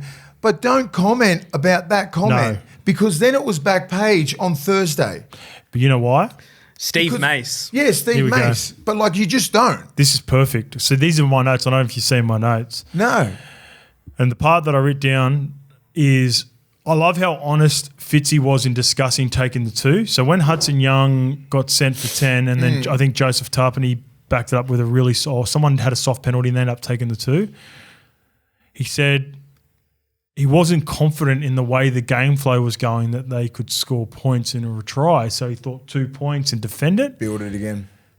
That's a worrying sign to me. And I feel like there is now for sure pressure around not only Nicho, the club trying to protect him. Remember when I told you before when someone was questioning Nicho's form, he, in a way, brought Braden Trindle into it, who played good? Can I read Steve Mace's quote? Okay, Go on. It's interesting. He's going, you can't be a superstar every day on the field. He's still a human being. People have to get off his back, he told News Corp. It's Australia's tall poppy syndrome. There's this let's bring down who's at the top mentality. I don't understand people who thinks it's acceptable behaviour. It's borderline un-Australian. It's narrow-minded. Let's remove the negativity from the game. That's bullshit, right? Because you ask Andrew Johns, how do you fix Nicho Hynes? He gives you an honest answer. How do you rebuild it? He needs to get the ball in his hands more, trying to be constructive with it. Was not hammering Nicho at all. There's no need for those comments because they're the comments that makes the front pages and that puts pressure on Nicho. Nicho doesn't need to see that shit, un-Australian, all this kind of stuff. It's Andrew Johns. He can say what the fuck he wants. Agreed. All Nicho needs to concentrate on is being the best player for Cronulla, week in, week out. And shit like that would bother him. I don't think it never had to be out there like that. Here's the one part from me. I think for sure the criticism is fair. Fair. It is fair. The part that Joey didn't have was a solution. And I wrote down my next... Well, he said get the ball in your hands more. What happened? Here's my thing. That's about it. I think I got a solution. Give it to me. Been sitting on this for a while. Go on. People have mentioned it before. I think he needs to change positions. Where? I think he needs to go to fullback. Wow, okay. I recall watching the game. There was a couple of touches like fullback-esque of him. Yep. So here's what I reckon. Freedom would... The one jersey would take, there would be different pressures associated with it. And I've been a strong believer and I've been a Nicho Hynes sympathiser. You know, I've always tried to stick up for him. I like him. I agree, same. There's definitely an NRL play there. The part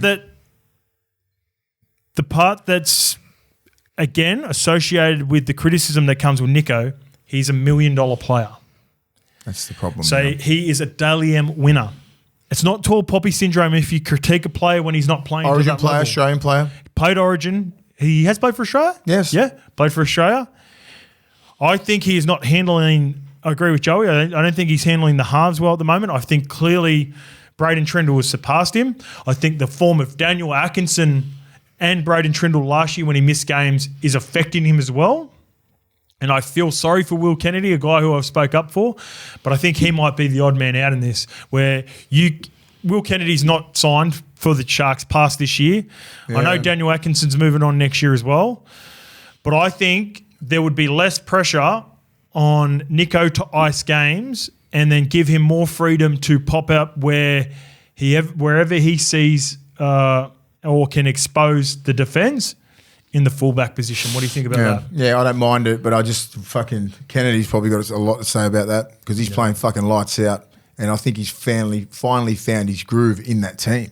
My other one, and I threw this out to Matty Johnson at the end of last year, NICHO in the 13 jersey to provide. Fuck no, you spot him up massive. But here's the thing. No, here's the thing. You defend, you put an edge back rower in at the middle and just defend him at the 4-man. Four-man's harder to defend in the middle. True, but not... Fucking mate. Well, you know what?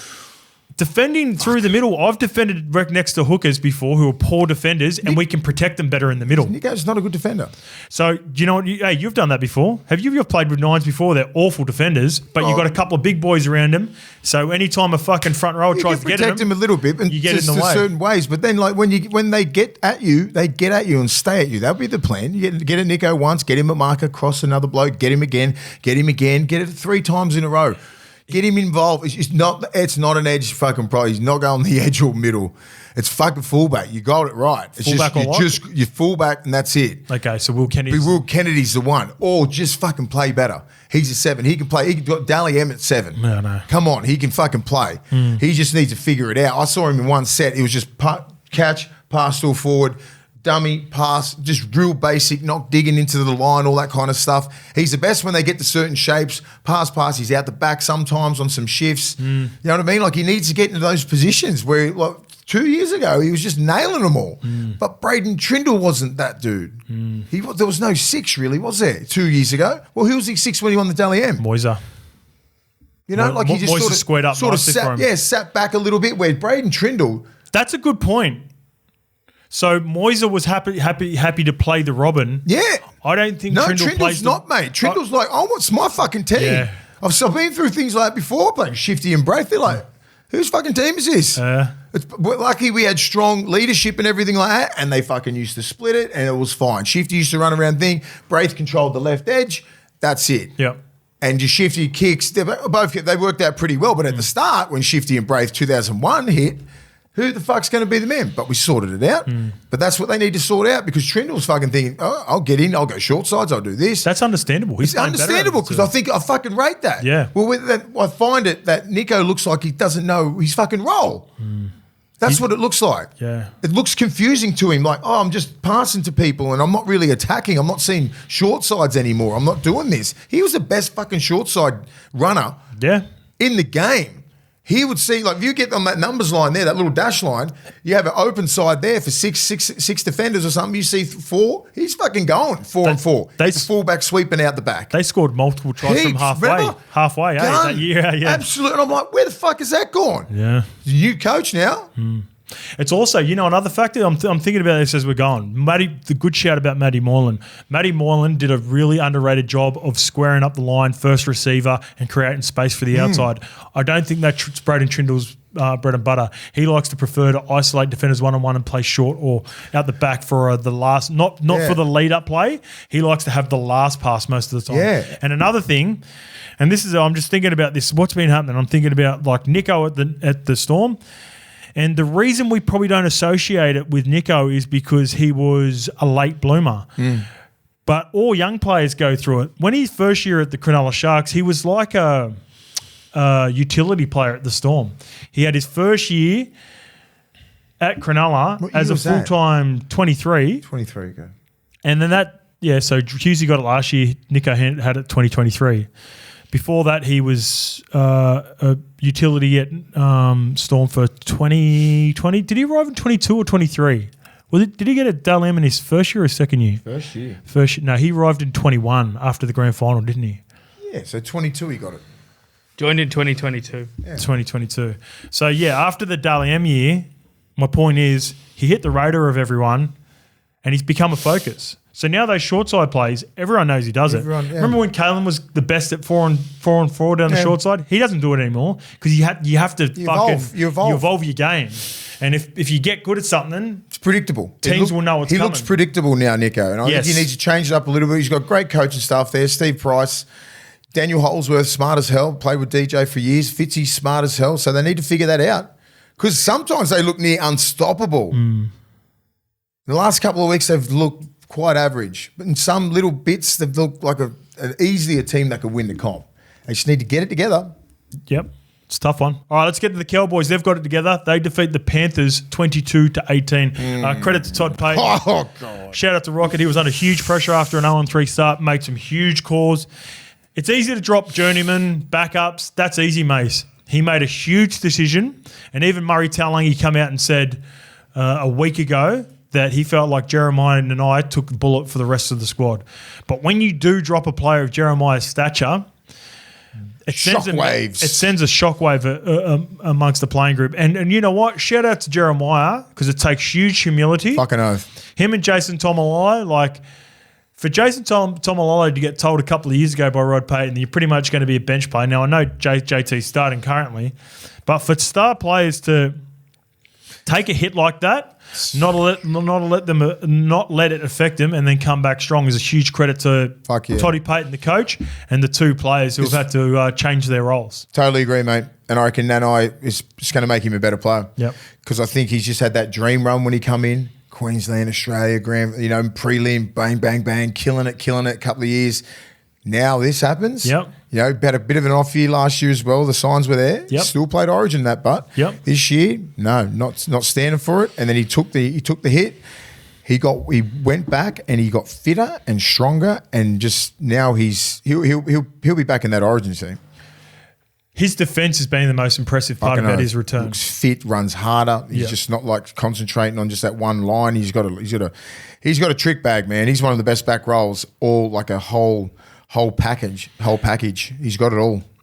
I think he's conserving energy in attack a little bit more. Yeah. He's focusing on defense, and that's a credit to Todd Payton. That's again a credit to Jeremiah, because we're not seeing the highlight tries and plays of Jeremiah that we know will come.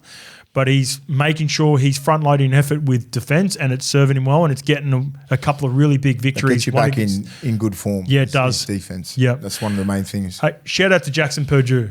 Rough outing against the Manly Seagulls in round one. He's been, for me, Cowboys' best this year. Killed it. Absolutely killed it on the weekend. Proper line breaks, smoking everyone.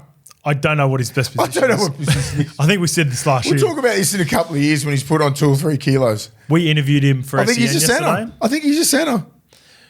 I think he might be, mate. Yeah, I think he's an out-and-out centre. Yeah. I think you're just going to get stronger, and he's going to put on a couple more kilos and get faster. He's going to be a fucking gun. You play him in the centres, and then if anything happens, he can move around. He played for Queensland line. 2 years, maybe fucking next year. No, wasn't he Blues, or was he Queensland? Purdue, Mackay boy. We interviewed him yesterday, and super impressive. Yeah. Speaks so well for a 19-year-old. Shout out to him. And then also I seen an interview with Tyrone Munro throughout the weekend on a podcast. Apologies, Dean Witters is on it, and I think it's on NITV. Yeah, fuck, what's it called? Man, I don't know if it's podcast. For these two young kids in particular, and I say kids because they're 19 years old, to be able to speak so well on Jackson for us yesterday on SEN, and then Tyrone on that show, at 19 years old, it's great. Is a true reflection of their upbringing, their obviously, parents, their maturity, all that sort of stuff, but also, the education around players and how well they're being the education for them to get better at that stuff. Like the media training. Media training. It must be. They all need it. Yeah, he's going to need it because you're right. Yeah. He's legit. There was always a play there. Like last year, you just didn't really know, and now he's probably another 1 or 2 pre-seasons, but I wouldn't be surprised if you see him in a Maroons jersey in the next 18 months. Didn't he carve up in that under-19s Origin at Balmain last year? He just moves really well. He knows how to find space. I don't care how little he is. He's probably one of those blokes not really going to be that big. He's probably going to put on 3-4 kilos for next year, and gradually, and then he's just a player. He just fucking has it all. He's similar to Lehigh Hopewadi. They're not big bodies, but they very rarely get put on their back, do they? Mate. Strong. Yeah. Huge win for the Cowboys. You lose your skipper on game day to a virus, and I thought a huge moment in the game. He's missed all of last year, but it was an Origin type play. That tackle from Cohen Hess on Nathan Cleary right at the death. Well, as soon as I seen that, I went, "That's an Origin play on an Origin player from an Origin player." I love Hess. I reckon he goes good. Missed the whole season through with an ACL few injuries, and just to get back to some of his, because he's a devastating runner, good hitter. They love him up there. So effort plays. Efforts, little things like that. Just you gives can't you coach more that. confidence. That's not defensive scheme. That's just wanting to turn up. And when you've been down like injured, your confidence levels are down because like when your game's predicated on fucking running over everyone and you know like you hit like a truck and blah blah blah, and then that gets taken away, and then you got to build that confidence back up, build your body up, build that knee right so he can run as hard as he was 2 years ago. Now he's getting back to where he should be, and that's an origin level. That's where Hess is. He's that sort of dude. Like he's if they get it together, Nanai, Tomalolo, fucking oath. Griffin Neem, This is a Cohen team, Hess, Bateman, Cotter, Reece Robson. There's a team there. There's a bunch of middles there, McLean, that are old school OGs, McLean. and they fucking work hard. I'd take that pack over most packs in the NRL. Yeah. As a completed pack. Yeah, as it's one of the complete best. pack. So they just need to put that shit together. All right, speaking of get this shit together, let's get to the Panthers. They're done. Wooden spoon. No. There's so much pressure on some of these younger players now, mate. So what I was thinking when I was watching the game, and specifically the pass at the end from Casey McLean when he doesn't make that pass.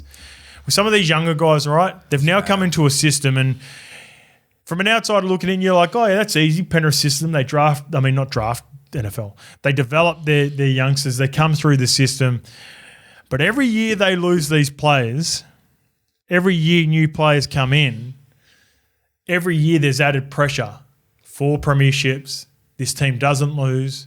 They're now on a 4-game skid. You don't want to be the first players to come into a team and go, I'm the reason. You know what I mean? So for some of these young players that are dealing with it now who aren't as established, it's a tough go. Like, yeah, don't get me wrong. I'd love to be. It's a first world problem. But yeah, some of the young players are feeling the pinch, I reckon. And then some of the older players are probably looking then and going, these aren't the OGs that we used to roll with fucking 2 or 3 years ago. And that's the difference. And that's what the salary cap's done to this great squad. You know, and the big... The players that they lost, you know, Critter, very young, they're probably going, yeah, we could probably replace him with another centre. You know, he's hard to replace, but, you know, like you're probably going to let him go. Do you think he's the biggest regret out of all of them? Like, and this is no disrespect, right? Because I've read this down. I still think it's these that I was getting to, like Luai and Fish. Huge. They're the biggest ones. But here's the thing, right? And not saying I disagree with you or agree, I just want to throw a scenario at you. For sure, Luai and Fish feel like it because they're the most recently removed. But if you remove Luai and Fish but it kept Crichton, Burton, Kikau and Coruscant, are they still winning games? Are they still successful? Probably. Yeah. I think it's just an accumulation of all of them together over the years. It's just like 2 or 3 big dogs every year since 2020. Yeah. Every year. Like you lost Birdo after 21. Yeah. You lost Kikau after 22. Then you lose and Appy. Yeah. You know, like it's... I thought Appy was going to be devastating. Yeah. But they knew they had Mitch Kenny there. Yeah. They knew that. And they knew that, you know, Sorensen could do a job for kicks. Not as good, but you know what I mean? And they knew the right side centre with Crichton. They knew they had Tungo there. If you could have one back, who would you have? It'd be Critter. It'd be Critter? Oh, you mean Fish and Luai as well? Critter, Luai, Fish. It's Luai. Spencer Leniu. It's Luai? Yeah, I think the forwards the forwards can do a job. I was thinking Critter, you're right. Yeah, I just think like you can see it right now when Cleary doesn't play full seasons hardly. You know, he's always going to miss 5 to 6 games. What about Momorowski? Do you know what I mean? So I just think Luai, because he's got the ability to take over the whole team and you don't lose anything. Why do you think they've just like continually just been dominant for the last couple of years? Yeah. Cleary's missed big bulks of those seasons, comes back and we're still fucking won like what, 8 out of 10? You're right. So Luai just has that. It would be Luai. I mean, Fish is a big... Hey, we're going to talk about him. Look at the Tigers. They were in that game and they just didn't have the polish, did they, without Jerome? So they missed him in only 1 week. Yeah, exactly. Yeah, good point.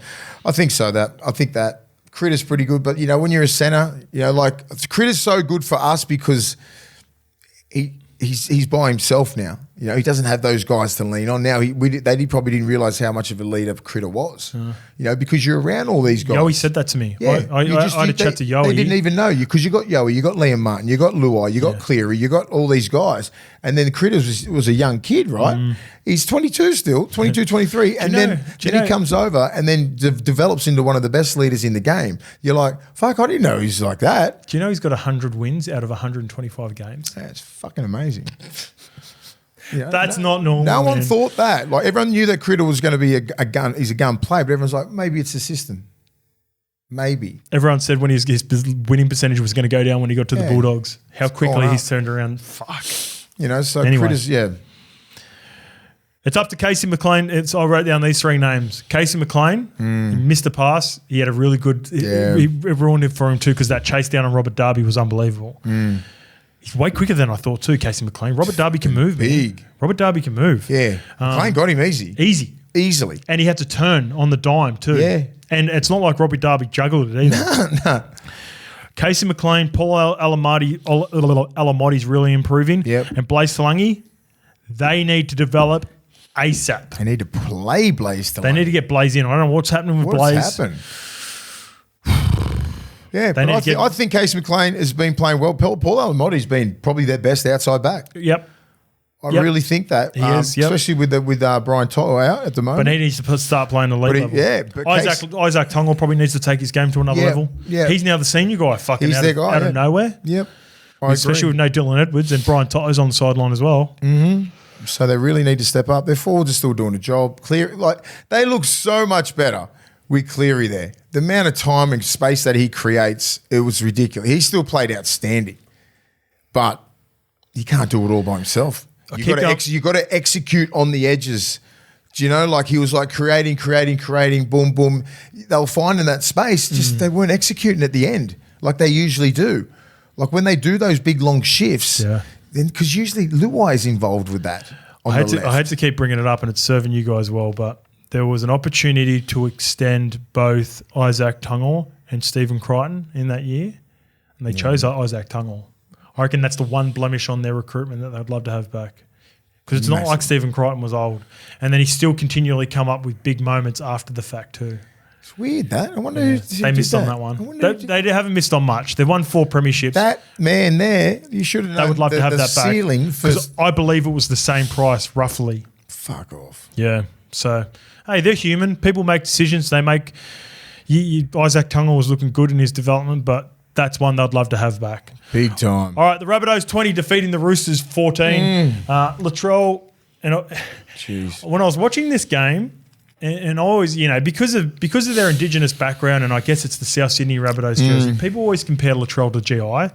He's not even, it's chalk and cheese. Because he's a left arm carry, that's why. And big, powerful centre, Indigenous 6'4", 3 or 4 big course. Boy. Like I understand some parts of the comparison, but he's more like Hainsey, right? And what I mean by that is Latrell, they play the game, and I wrote this down because I wasn't sure if this is the right meaning. So I even Googled divine intervention. So divine intervention refers to the belief of a higher power, like or a god, actively intervenes in human affairs to change or influence a solution. I think Latrell and Hainsey play with divine intervention from the footy gods. Like they play with a certain style of, like, they expect shit to happen for them. Even like the dropouts is the perfect example. Shit like that stuff, like different examples of that used to happen for Hainsey, where he'd do stuff in the game, and as a team, man, I'm like, didn't necessarily practice that. He just happened for him. The ball bounces their way or bounces for them. And it's like they've got a certain arrogance about them, about the way they approach the game, like they expect it. Do you know what I mean by that? Like I know the meaning's not 100% correct, but that's what I was thinking with it. Because how you can go from those 2 arsey kicks, dropouts, that you get the bounce and you get the ball back, and then also kick 2 balls out on the full, going for 40-20s, one on the right, one on the left. Yeah. But still have the ability to have footy amnesia and throw a triple cutout over the top of Dom Young and hit Isaiah Tash in full stride to win the game. Fucking brilliant. Only Latrell and Hainsey can do that. Yeah, you're right. That's my point. I know it sort of took a while to get there, but do that. GI wouldn't kick balls out in the full, or same as Billy Slater or anyone like that. These 2 would and not give a shit. They're like, what do you – because they're thinking not give a shit. Like, what do you do? I tried something and it didn't come off. Yeah. Don't care. Give me next play. And that's what some of these young kids need to understand. Next play. What do you want, Latrell just to go into his shell? Then he ain't pulling the trigger on that try, the sealer. Nicho Hines. Yeah. We were talking about before. The criticism's not coming from you not coming up with the play or stuffing up on the play. We're not seeing you make the play. Not trying it. Because it feels like Dylan Brown, another example. Yeah. He was really good on the weekend. First 4 weeks, Dill, you're not putting yourself in those positions. Yeah. Latrell, despite a fucking woeful second half, he even shot it out of the line and missed Siwa Wong. Siwa Wong too, having a great start to the season. Flick past Dom Young, try. He was awful in the second half. Do you think he gives a shit? He was fucking hitting the badge and fucking giving it these ones to the crowd after he just set up the game winner. That's who Latrell is, but that's what makes great players great too, mate. I know, and I love it. And like you're going to live by the sword, die by the sword. Hainsey would do that. Yes. He would 100% do that. And fucking only Latrell. I don't think anyone else would even try and do the shit that they pull. After what you just tried to do, would be like, Latrell, just have a couple of plays off. Yeah. Fuck that. Yeah. 4 on 4. He wants the ball. 4 on 4. And he fucking gets you to the winger. The fucking Dom Young looking at. We'll get to that. Kick it out. You could have punched the fucking ball. We'll pluck it out of the air and take it to the house. Mate, take it to the house.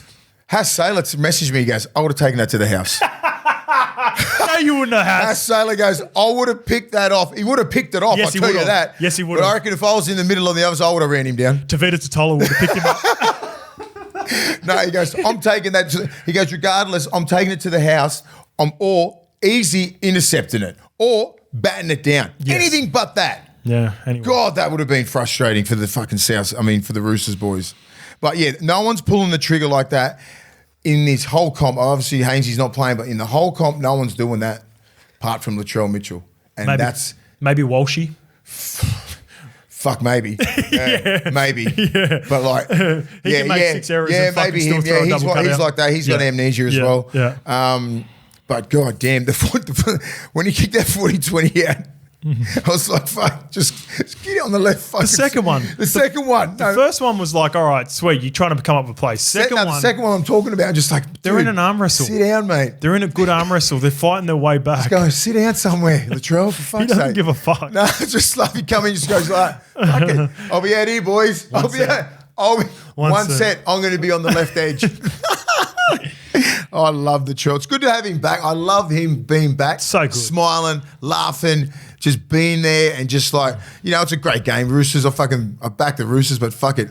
I just love seeing that. The noise working all right? Because I just bumped the thing. I've been listening. The game's better for Latrell playing. I love it. He's happy. He looks fit still. I'm glad that he stayed fit because you didn't know what was going to happen in the last 6 weeks. Again, shout out to Bud Sullivan. Bud Sullivan. He's another example of what makes Wayne great. Wayne talked about, so if you don't know, Bud Sullivan's got quite a unique story. Really good young kid. Me and Lukey had a chat to him and Tyrell Sloan.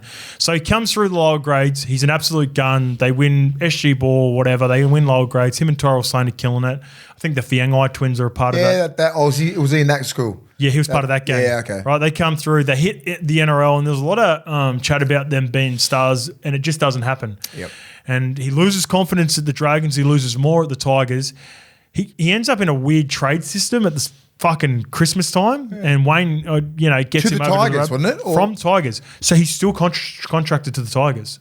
He was doing that army camp and shit with the Tigers in that Premier. So anyway, Wayne. But he was a St George boy. St George Tigers. So he's still contracted to the Tigers, but he's on loan to Rabbitohs right now. Yeah, weird. Anyway, so Wayne gets him. 100% Wayne has talked to him about his story, which is what makes Wayne great. The person, the human. And Bud has all the talent in the world. He's just looked like he's lacked confidence. He's played centres, back row, wing, lock, and he had to come on in a crucial part for South Sydney because they lost both their halves. Yep. And he had to come up with a crucial moment which got them back to tie the game, finding Jai go through the middle. That's beautiful. I even heard Wayne talk about him in the presser after the game about... That was a sealer. That's the one. That was it. To get him back into the game. I thought they were done. Bud Sullivan. Good work. Sullivan. I like it. I like that story because he's been... I know he's been around for a minute and we had massive raps on him. I think we were trying to get him before he went to the Tigers. Oh, wow. Yeah, I knew his name got floated around. Like Bud Sullivan, he's a good young kid, this. Then he went to the Tigers. Great human. Yep, good. Great human. Happy for people. Yep. Happy for people. Good work. He's going to have to big couple of weeks because he's going to be required in the next couple of weeks as well. Is Cody out for a while? Cody, What did he do? Fuck, Wayne's presser was so funny, mate. Have you seen it, Lukey? So the presser after the game, someone asked Wayne, is this one of your proudest fucking wins you've ever had in your career in 600 games or whatever? Wayne was like, so I'd have to think about it. Some good grand finals and that, but yeah, it's right up there. Anyway, someone goes, what does that mean to you, Cody? Cody, you're a part of, Wayne's had 600 games. He goes, well, he doesn't count. He only played till halftime. That's what he said. Something around I'm not exactly getting the word for word. Yeah, I know Cody exactly. went to go reply, and then he goes, well, what do you know? He played, only got half a game. He doesn't count. He only got to halftime. Oh, fuck. He was so funny. He is so funny. Anyway, Roosters. It's good to have him in Sydney, eh?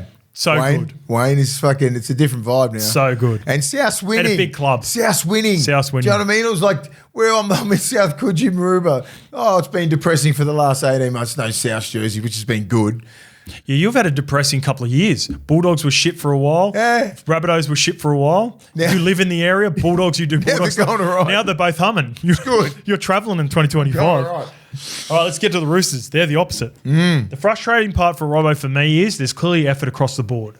Yeah. And you can see there's a plan and it's like there's something there because like I said last week, I've called 2 Roosters games back to back. They were the better I felt like they controlled the game for the majority.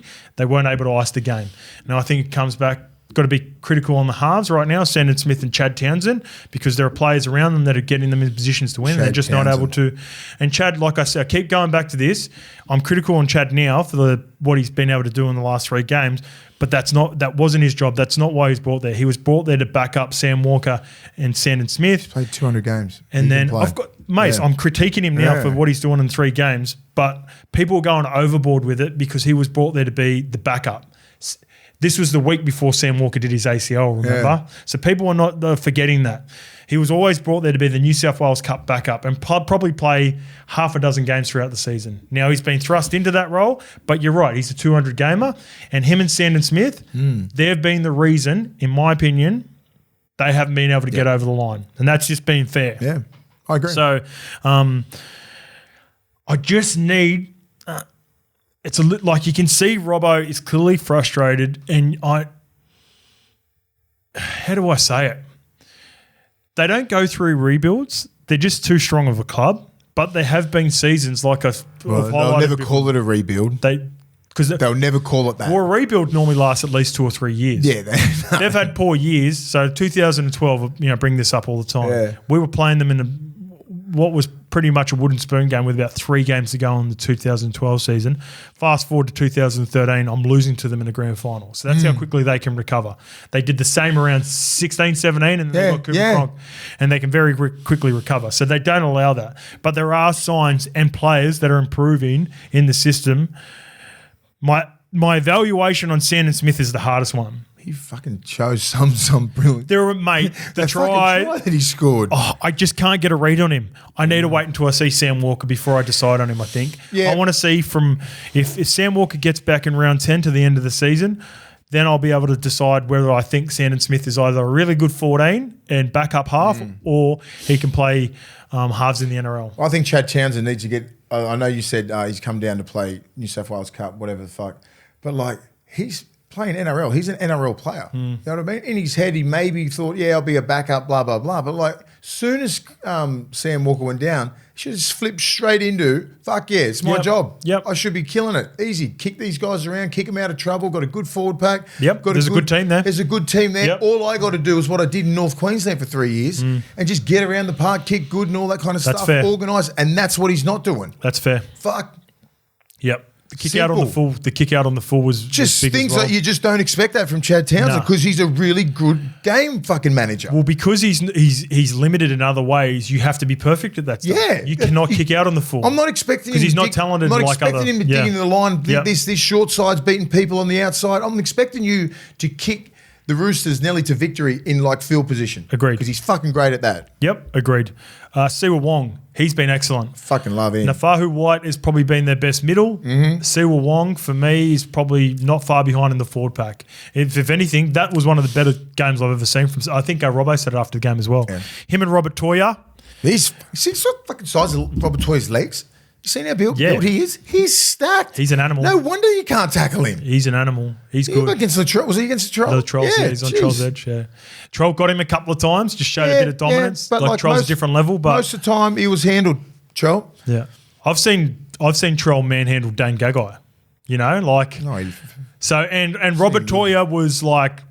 But it wasn't over the top. If you know what I mean by that? Do you know? No, 100%. Yeah. Like Toya, he didn't fucking ragdoll Toya at all.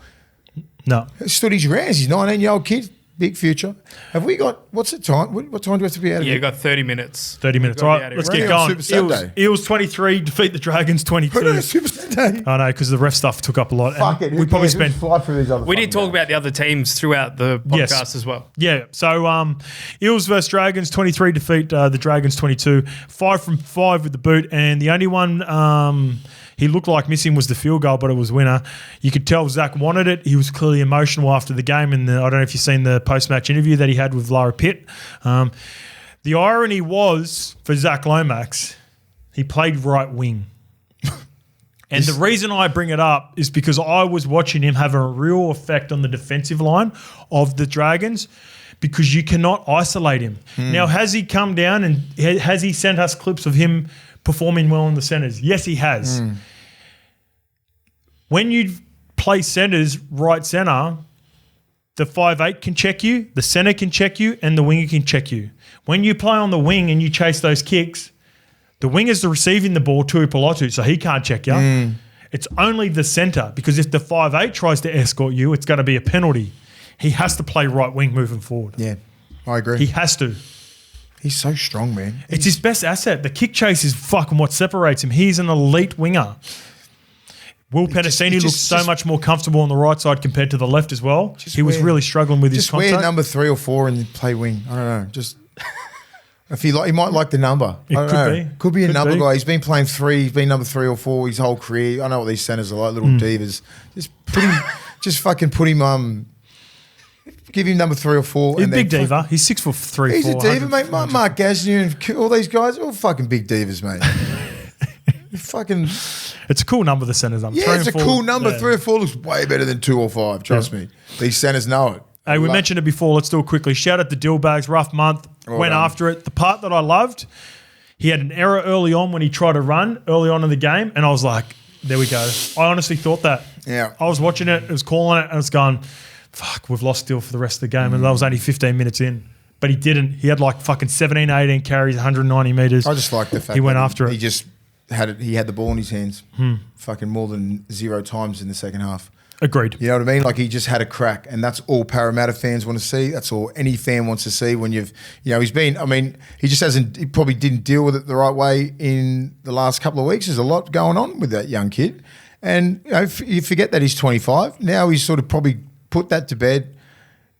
That's a good one to get out of the way. Get the win. That's a good one. Let's concentrate on getting the fucking good season. Riley Smith, Reedy 2.0. You love him? I love him. Love him. A little yellow headgear. Little terrier. Blue headgear. Blue, is it? Blue headgear. headgear. Change the colour of the headgear. Nah, that's his thing. The teal? Yeah, because I'm even like Spud's going, fucking look at that little fucking blue headgear everywhere. Like commentary with this, like he was frothing it. He's like, a good kid too. Yeah. But you know what? When a guy like Spud notices him, especially the small fellas, you're doing something right. He goes right. I've been watching him. Yeah, it's the tough shit that he does. It's the niggle. Mate, he is Reedy 2.0. He was just charging down everything, running, little terrier. He's going to be a pain in the ass. It's what you guys need. They need just that a energy. Little fucking dog in the middle that just doesn't stop. His kick pressure put when he kicked it to touch. Lockie boom, straight into touch. And then also he had to put very important part. There was a big tackle on the sideline, and someone come over and got in amongst Tyrell Sane. He just went straight. He's come sprinting 30 metres to get involved. And the other thing, Mace always says, throws lasers. That was like you couldn't put that ball anywhere better for Zach Lomax. Fucking know. The Dragons, this game sort of felt like the Rabbitohs game.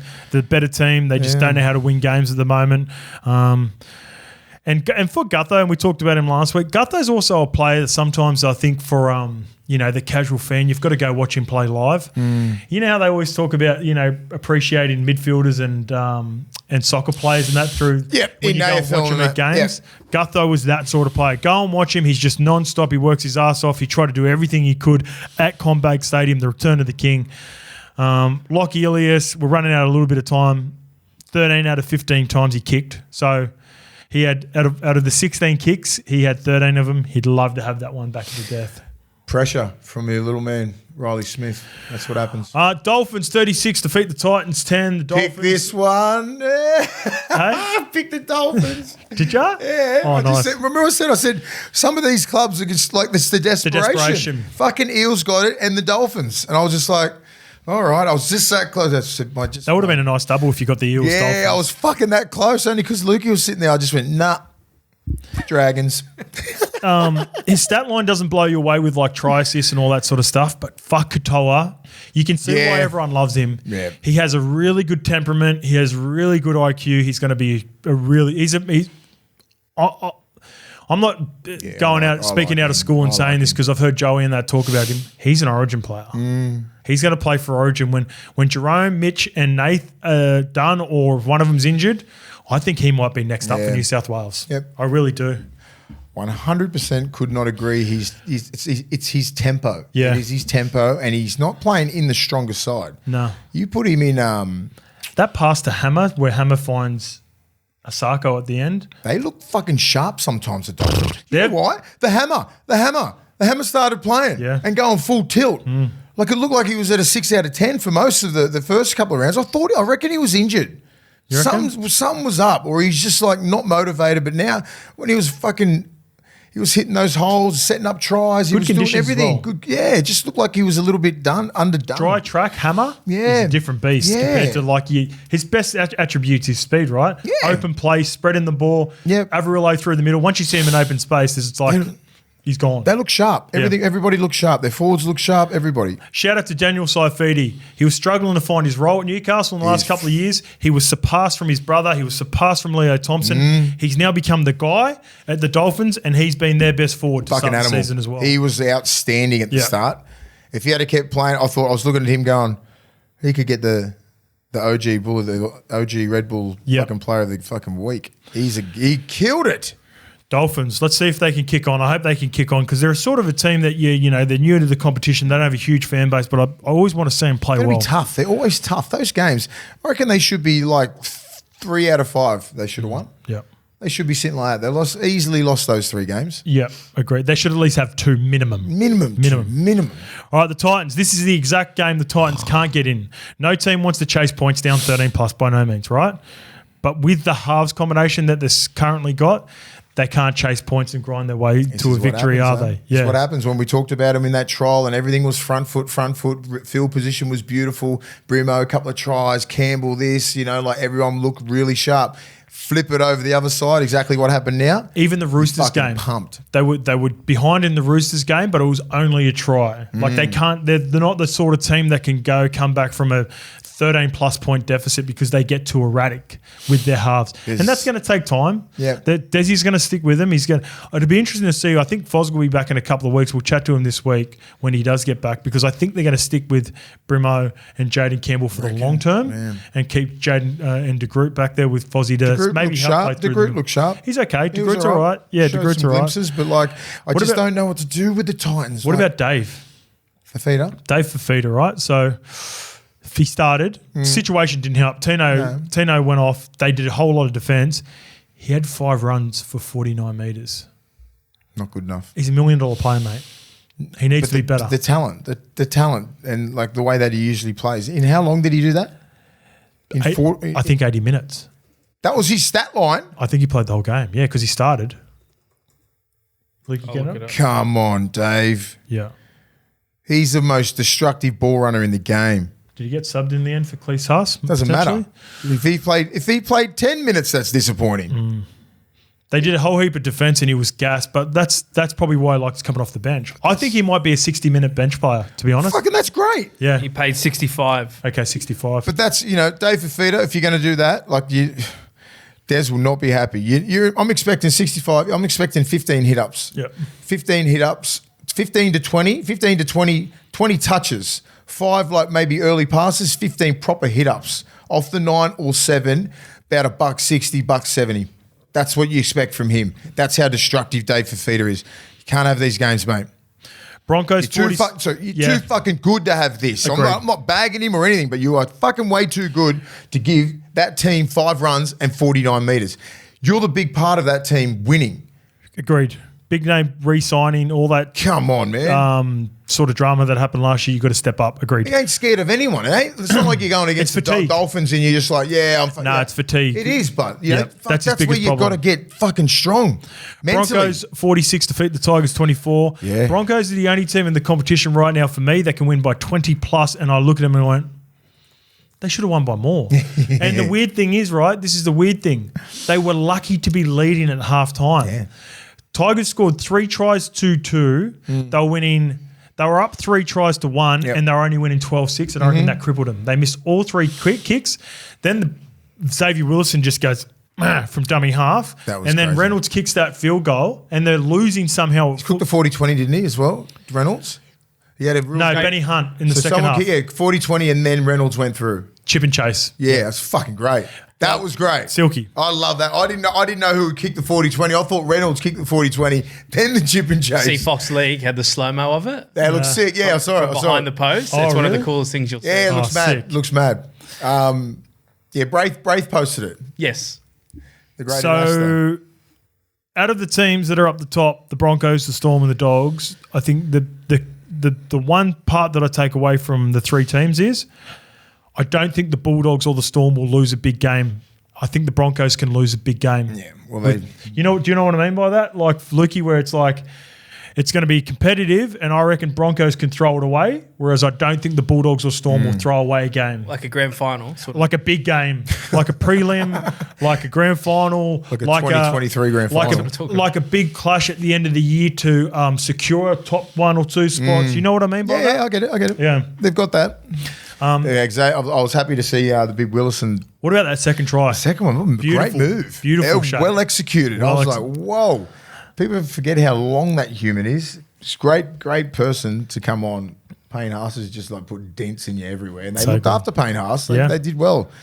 And then I reckon it was because he was going so well that Madge rewarded him with more minutes. Yeah, and I think that's exactly what you should do all the time, because you need this guy to be he's the X factor in that team off the bench, right? It's in the name. It is, exactly. So I think Payne Haas can just go, you can give him the 30 minutes and then get this hit on for the last 10. A fresh Xavier Wilson just fucking playing rough shot through your pack.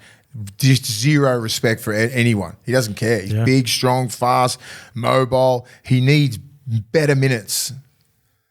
So I think that's the key. That looked good. That little change, because they didn't lose anything. Where other teams, they lose it when they lose their big props, like Tigers, Payne Haas, Tigers can't afford to lose Terrell May for Norpole at the moment. Yeah, they can't. And that's what sucks, and that's what's probably going to bring him down as the season gets going. And there's a few injuries here and there. God forbid to these two or anybody, but this is what happens it's the nature of the game. Then they really come back to the pack, right? They can compete with anyone. It showed me they can compete. There's a team there, isn't there? There's a team there. You put Luai into that team and a couple others, and it's like, okay, you're going to be fighting. They had clearly had a tactic to kick early against Walshy, defending in the line, so that's something to keep an eye out for whoever the Broncos are playing in coming weeks, because I'd be using that. He's getting so caught up, and he's doing a really good job. He's so energetic around the defensive line that they put a couple of kicks in early and exposed him. Shout out to Terrell May, 70 minutes, 14 carries, 140 metres, 32 tackles, and I believe Payne Haas went after him too, so I think Terrell May's ready for the Origin arena. Yeah. The Storm 48 defeat the Seagulls 24. I was at this game. Fuck, they're impressive to watch live. This Melbourne Storm, when it's a good pitch, a nice dry day, crisp. Yeah, they've got heaps of set plays, but as soon as the fucking quick play the ball happens, set plays are gone and they just play fucking footy. That's the team that I saw round 1 that can win the comp. That's a scary team.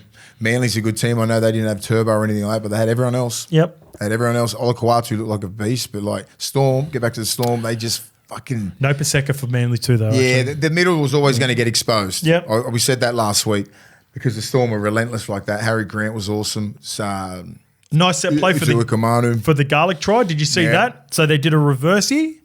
Again, nice set play. Reversey to Jerome Hughes. They had Pappenhausen through the middle. Harry dummy to both of them. Put the little kick in for Bronson Garlic because the fullback's got to go with Hughesy. It was silky to see. I was right behind it. Coaching is Bellamy and that crew, they come up with so much shit that changes the game. Yeah. They're awesome at that. Just quickly on this, because this game I think was very dominant. I'm not going to put, again, sorry, Seagulls fans, we haven't done much of your games the last couple of weeks. Harry said in the presser after, Jerome Hughes and Money specifically wanted Moses Leo, the new rugby union convert, to fill the spot for, who was the injured centre? Oh, Will Warbrick was out. Grant Anderson went to the wing. So shout out to Moses Leo. Apparently he's transitioned really quickly. And it's a great sign when your two playmakers are going, he's ready. Harry, and captains very rarely say that because they had other options and more experienced options. They had Saul Falongo on the extended bench. They had Kane Bradley, who's played first grade for him before. They could have moved Grant Anderson in the centre. So how good was Money? Money started that game off and just set the standard. And Hughesy obviously coming back, broken hand, bit apprehensive at the start, and then the second half he just opened it up. It was brilliant. One of those tries I saw was probably in the right side of the post, and it was about 4. I think Pappy was there, and the whole Hughesy and Munster were on the left. Yep. Fucking Harry Grant throws his laser straight to Pappenhausen on the side, and then so what happens there? And they went to block shape. Yeah, they skipped 3 middles. Yeah. And Pappenhausen catches, and he's straight at the 2-man. Block shape, boom, boom, boom, trying Grant Anderson in the corner. You know what I mean? Like little things like that because they left 4 and they would have stacked the open because you got Munster and Jerome Hughes. Yeah. Pappenhausen's usually going to stick behind the play the ball and probably come late. He's just stood there wide enough. And that's where it's hard to defend, right? So if you're at A, you've got to stay tight. But that B defender, you've got to see where Pappenhausen is. Yeah. You can't be tight like that where a ball gets thrown and covers 3 people. And then you know how people move up and hunt on the line. It's just not. You don't have enough time. You can't. Pappy's catching a ball on your 3-man with a block shape, someone out the back, boom, boom, whatever. Easy try. If they defend wide, Harry takes the space. Yeah, I was like, fucking near impossible because they spread the field out so far on the left, and you think it's going to go that way because Harry Grant's so good at that. He's like, okay, boom, and just hits him like that. I was like, I love Harry. That is near unstoppable. And they've got a couple of plays there with what they can put on, and you're fucked. I had a chat to Harry after the game. The one part I love about Melbourne, and it was at the end of the game. They've obviously won, so it's going to be different to Manly. I remember Willie Tonga told me a story. He went down there for Deadly Choices, and he the one part he's like, what makes them so great is the respect that they have. So, like, he reckons everyone comes up, shakes your hands, looks you in the eye, thanks you for coming, all that sort of stuff. Even yesterday, I ran into the boys and I was trying to get jerseys signed. They all take their time. Yeah. Like, I hadn't seen Xavier Coates in, 5 years. He's like, fuck, how you been? It's like the Tino story you told before, right? He comes from the same system. It makes you feel good as an older player, and I wasn't even a star. But they take their time to make you feel like you're someone. So good. You know what I mean? And that's Bellamy, and that's the culture. I had a chat to Frank Panisi for about 3 or 4 minutes. He goes, how's your dad going? Because he's done stuff with dad before. You end up leaving the Storm going, they're the best team. They've been one of the best cultures for. Fuck, I feel a little bit better about myself. Imagine being in that fucking atmosphere every day. It's infectious. So infectious. So shout out to the Storm. A credit to them. Manly were poor after the quick start. They managed to get back to 18-10 at halftime. I don't know how they were even like that at halftime, and then they got blown away and missed the jump in the second half. Want to give a shout out to, I was sitting next to Jimmy Bureau throughout the games because Ches got us the tickets, and Jimmy was saying Ches has been talking about the influence of Takiaho. Yeah. He reckons he's been great for the leadership at the club, especially the Pacific Islander players. Yep. And he's basically saying, because he's a little bit older now and carried injuries over the last couple of years, he goes, that's the reason he was a top 3 prop in the game for him. He goes, Matt, it would have been so good to play with him during the prime Takiaho days. 1920. But he's still probably, I think he's been there probably one of their best forwards when he's played and went on the field. And he would have been Olakwatu, sorry. Yeah, but he's an edge. Yeah. But Paseka would have been, he would have gotten a lot better with Takiaho. 100%. I reckon his game would have gone to that next level because of being around him, which sucks, which puts the Eagles back down into the middle of the pack. The biggest concern with the Manly Seagulls is Turbo's health and their middles, and you're missing their best middle and Tommy Turbo. Yep. So therefore they go from a top 4 to 6 team to the bottom 6 just to 12. outside the 8. 6 to 12. Just outside the 8. Bulldogs 20 defeat the Knights 0. I got a new name for the Bulldogs, mate. I would like to call them the boa constrictors. The harder you fight, the harder they squeeze. Yeah. I'll make credit to the Knights, and we'll get to them in a bit. They're 5 from 5, and they're nowhere near perfect, but they've got so much more improvement, your Bulldogs. They are an impressive team to watch. Chuck a kick out and Burton back in there. You know, like it's someone else big missing too. Tupanua. Tupanua is going to be big part of their plans. Then you got a team that's going to be very dangerous because, as I said, this comp is so far open, and I think about 6 teams can win it. The Knights were fucking brave too. Knights were good. And they were coming. Yeah. And they defended their ass off. And Ciro said he was proud that they didn't lose concentration. And he goes, yeah, were there moments where you'd love to have back where they could have executed better? For sure. But he spoke about the desperation of the Knights. And this is, when I was watching the game, I was like, who's the best? I can't figure out who the best player is. For Newcastle? No, for the Bulldogs. Us? No. It's a credit to the system. Yeah. Because every week I reckon the hardest job for Ciro is to give a 3-2-1 because everyone's playing 8 or 9 out of 10 for the team. Yeah, and it's such a high taxing game that we play too because it's all predicated on a great kick chase, and then just attacking in numbers in defence, right? And then getting back quick, trying to get to just say you kick it on there. We try and get in it. Everyone tries to get those cage kicks, right? It's about 15 to 15 in the left hand in their right hand corner, our left. Jam them in there, kick chase. So we've been missing Kiko and Burton for that for the last 2 weeks where they're masters at it, right? Get down there. So hopefully they probably get to their 40. We catch it on our 30 or 20, get it to the 30. Then it's just it's all predicated on field position and just like these grinds, these high-speed grinds, how they train. And they're built for it, right? Yeah. 7 to 9 minute grinds at training at your heart rate's at 180 to fucking 200, sitting there, no ball out, no nothing, full contact. So that's what happens, right? You kick, there's no break at all. So that's why we're used to doing that until someone breaks. That's how you train. Everyone's breaking. And then most teams break. We don't want to be the first one to break. And it's a mental thing. It's a discipline thing. And you got to be all in. And you got to be fit.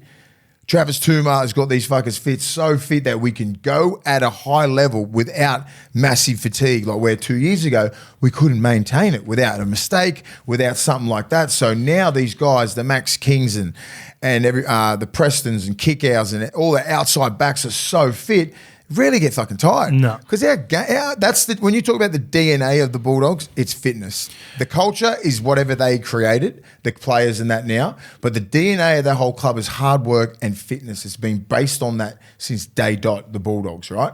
So now it's gone back into that. Ciro's been fucking really diving into that sort of stuff for the DNA of the club, not the culture. They build their own culture.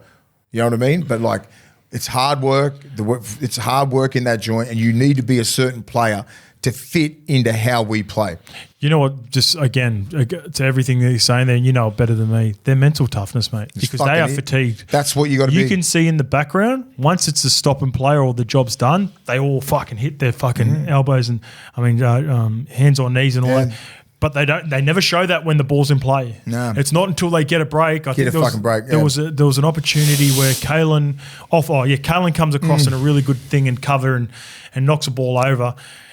And they're all moving, but as soon as the ball dies, they all go, fuck, and finally have a breath. But they're so mentally tough that they don't show that while the ball's in play. And while the ball's in play and they're moving, that's called chain defense. You're just you're nowhere near, it's this far is your distance, right? You don't have anything else further than that. You're there, chain up and then sprint, hunt, and then chain all the way.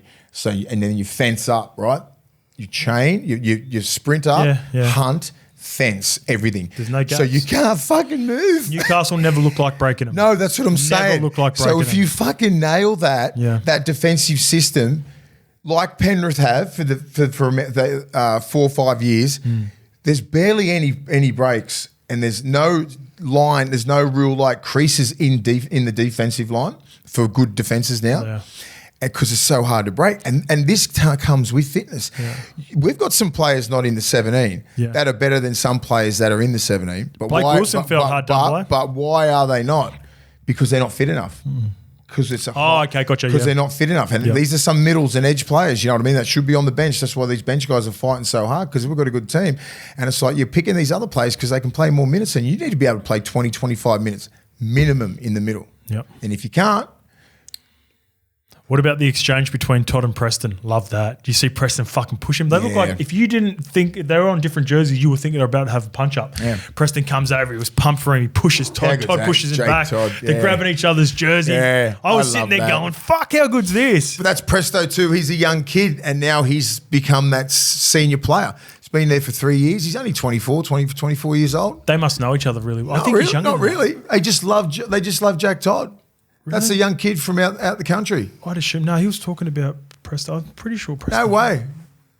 Like he'd respect the shit out of Presto. Yeah. Presto's one of those kids that, you know, he's highly respected and they 23, They just would have loved, they just love when a young kid like Jake Todd scores a try like that. Yeah, that's fucking unreal, eh? You know what I mean? Like, and they're going, yeah, I love seeing that shit. So that's his second tomb too, Jack Todd. He's going to be a real player. He can be a fucking gun. Just quickly on the Knights, I thought they were really brave. Adam O'Brien said that after. You're never going to have anything like this happen again where Jacob Saifidi runs onto the field and tears his calf run onto the field. That isn't like... That's unbelievable. It's something that won't probably ever happen again. Did he do it running onto the field? How the hell they don't get an interchange for that? Yeah. That's crazy. Because he hasn't affected the game in any way, and I think the Bulldogs I agree. The 18th man should have been activated. Well, I think they maybe change the rules for that. Because what's the difference between that and warm-up? Exactly. Exactly. The 18th man. I just think it's because you've never seen anything like that before. No. That was quite so unique. That's why I think they'll change the rule now. Yeah. Because I've never seen a person run onto the field. So when you lose Saifidi running onto the field on a sprint effort to get to receive the ball, and then Schiller in the first 2 minutes, who's been outstanding for their yardage carries. Copped the hit, didn't he? The best part about the Bulldogs, they strangle you in yardage and they miss probably their best go forward in Jacob Saifidi. And Schiller's pretty good coming out of yardage. Schiller's good coming out of yardage as well. So I'm going to give the Knights a pass mark on that. I still think thought they were good. The Knights are a good team. The Bulldogs are better. Yeah.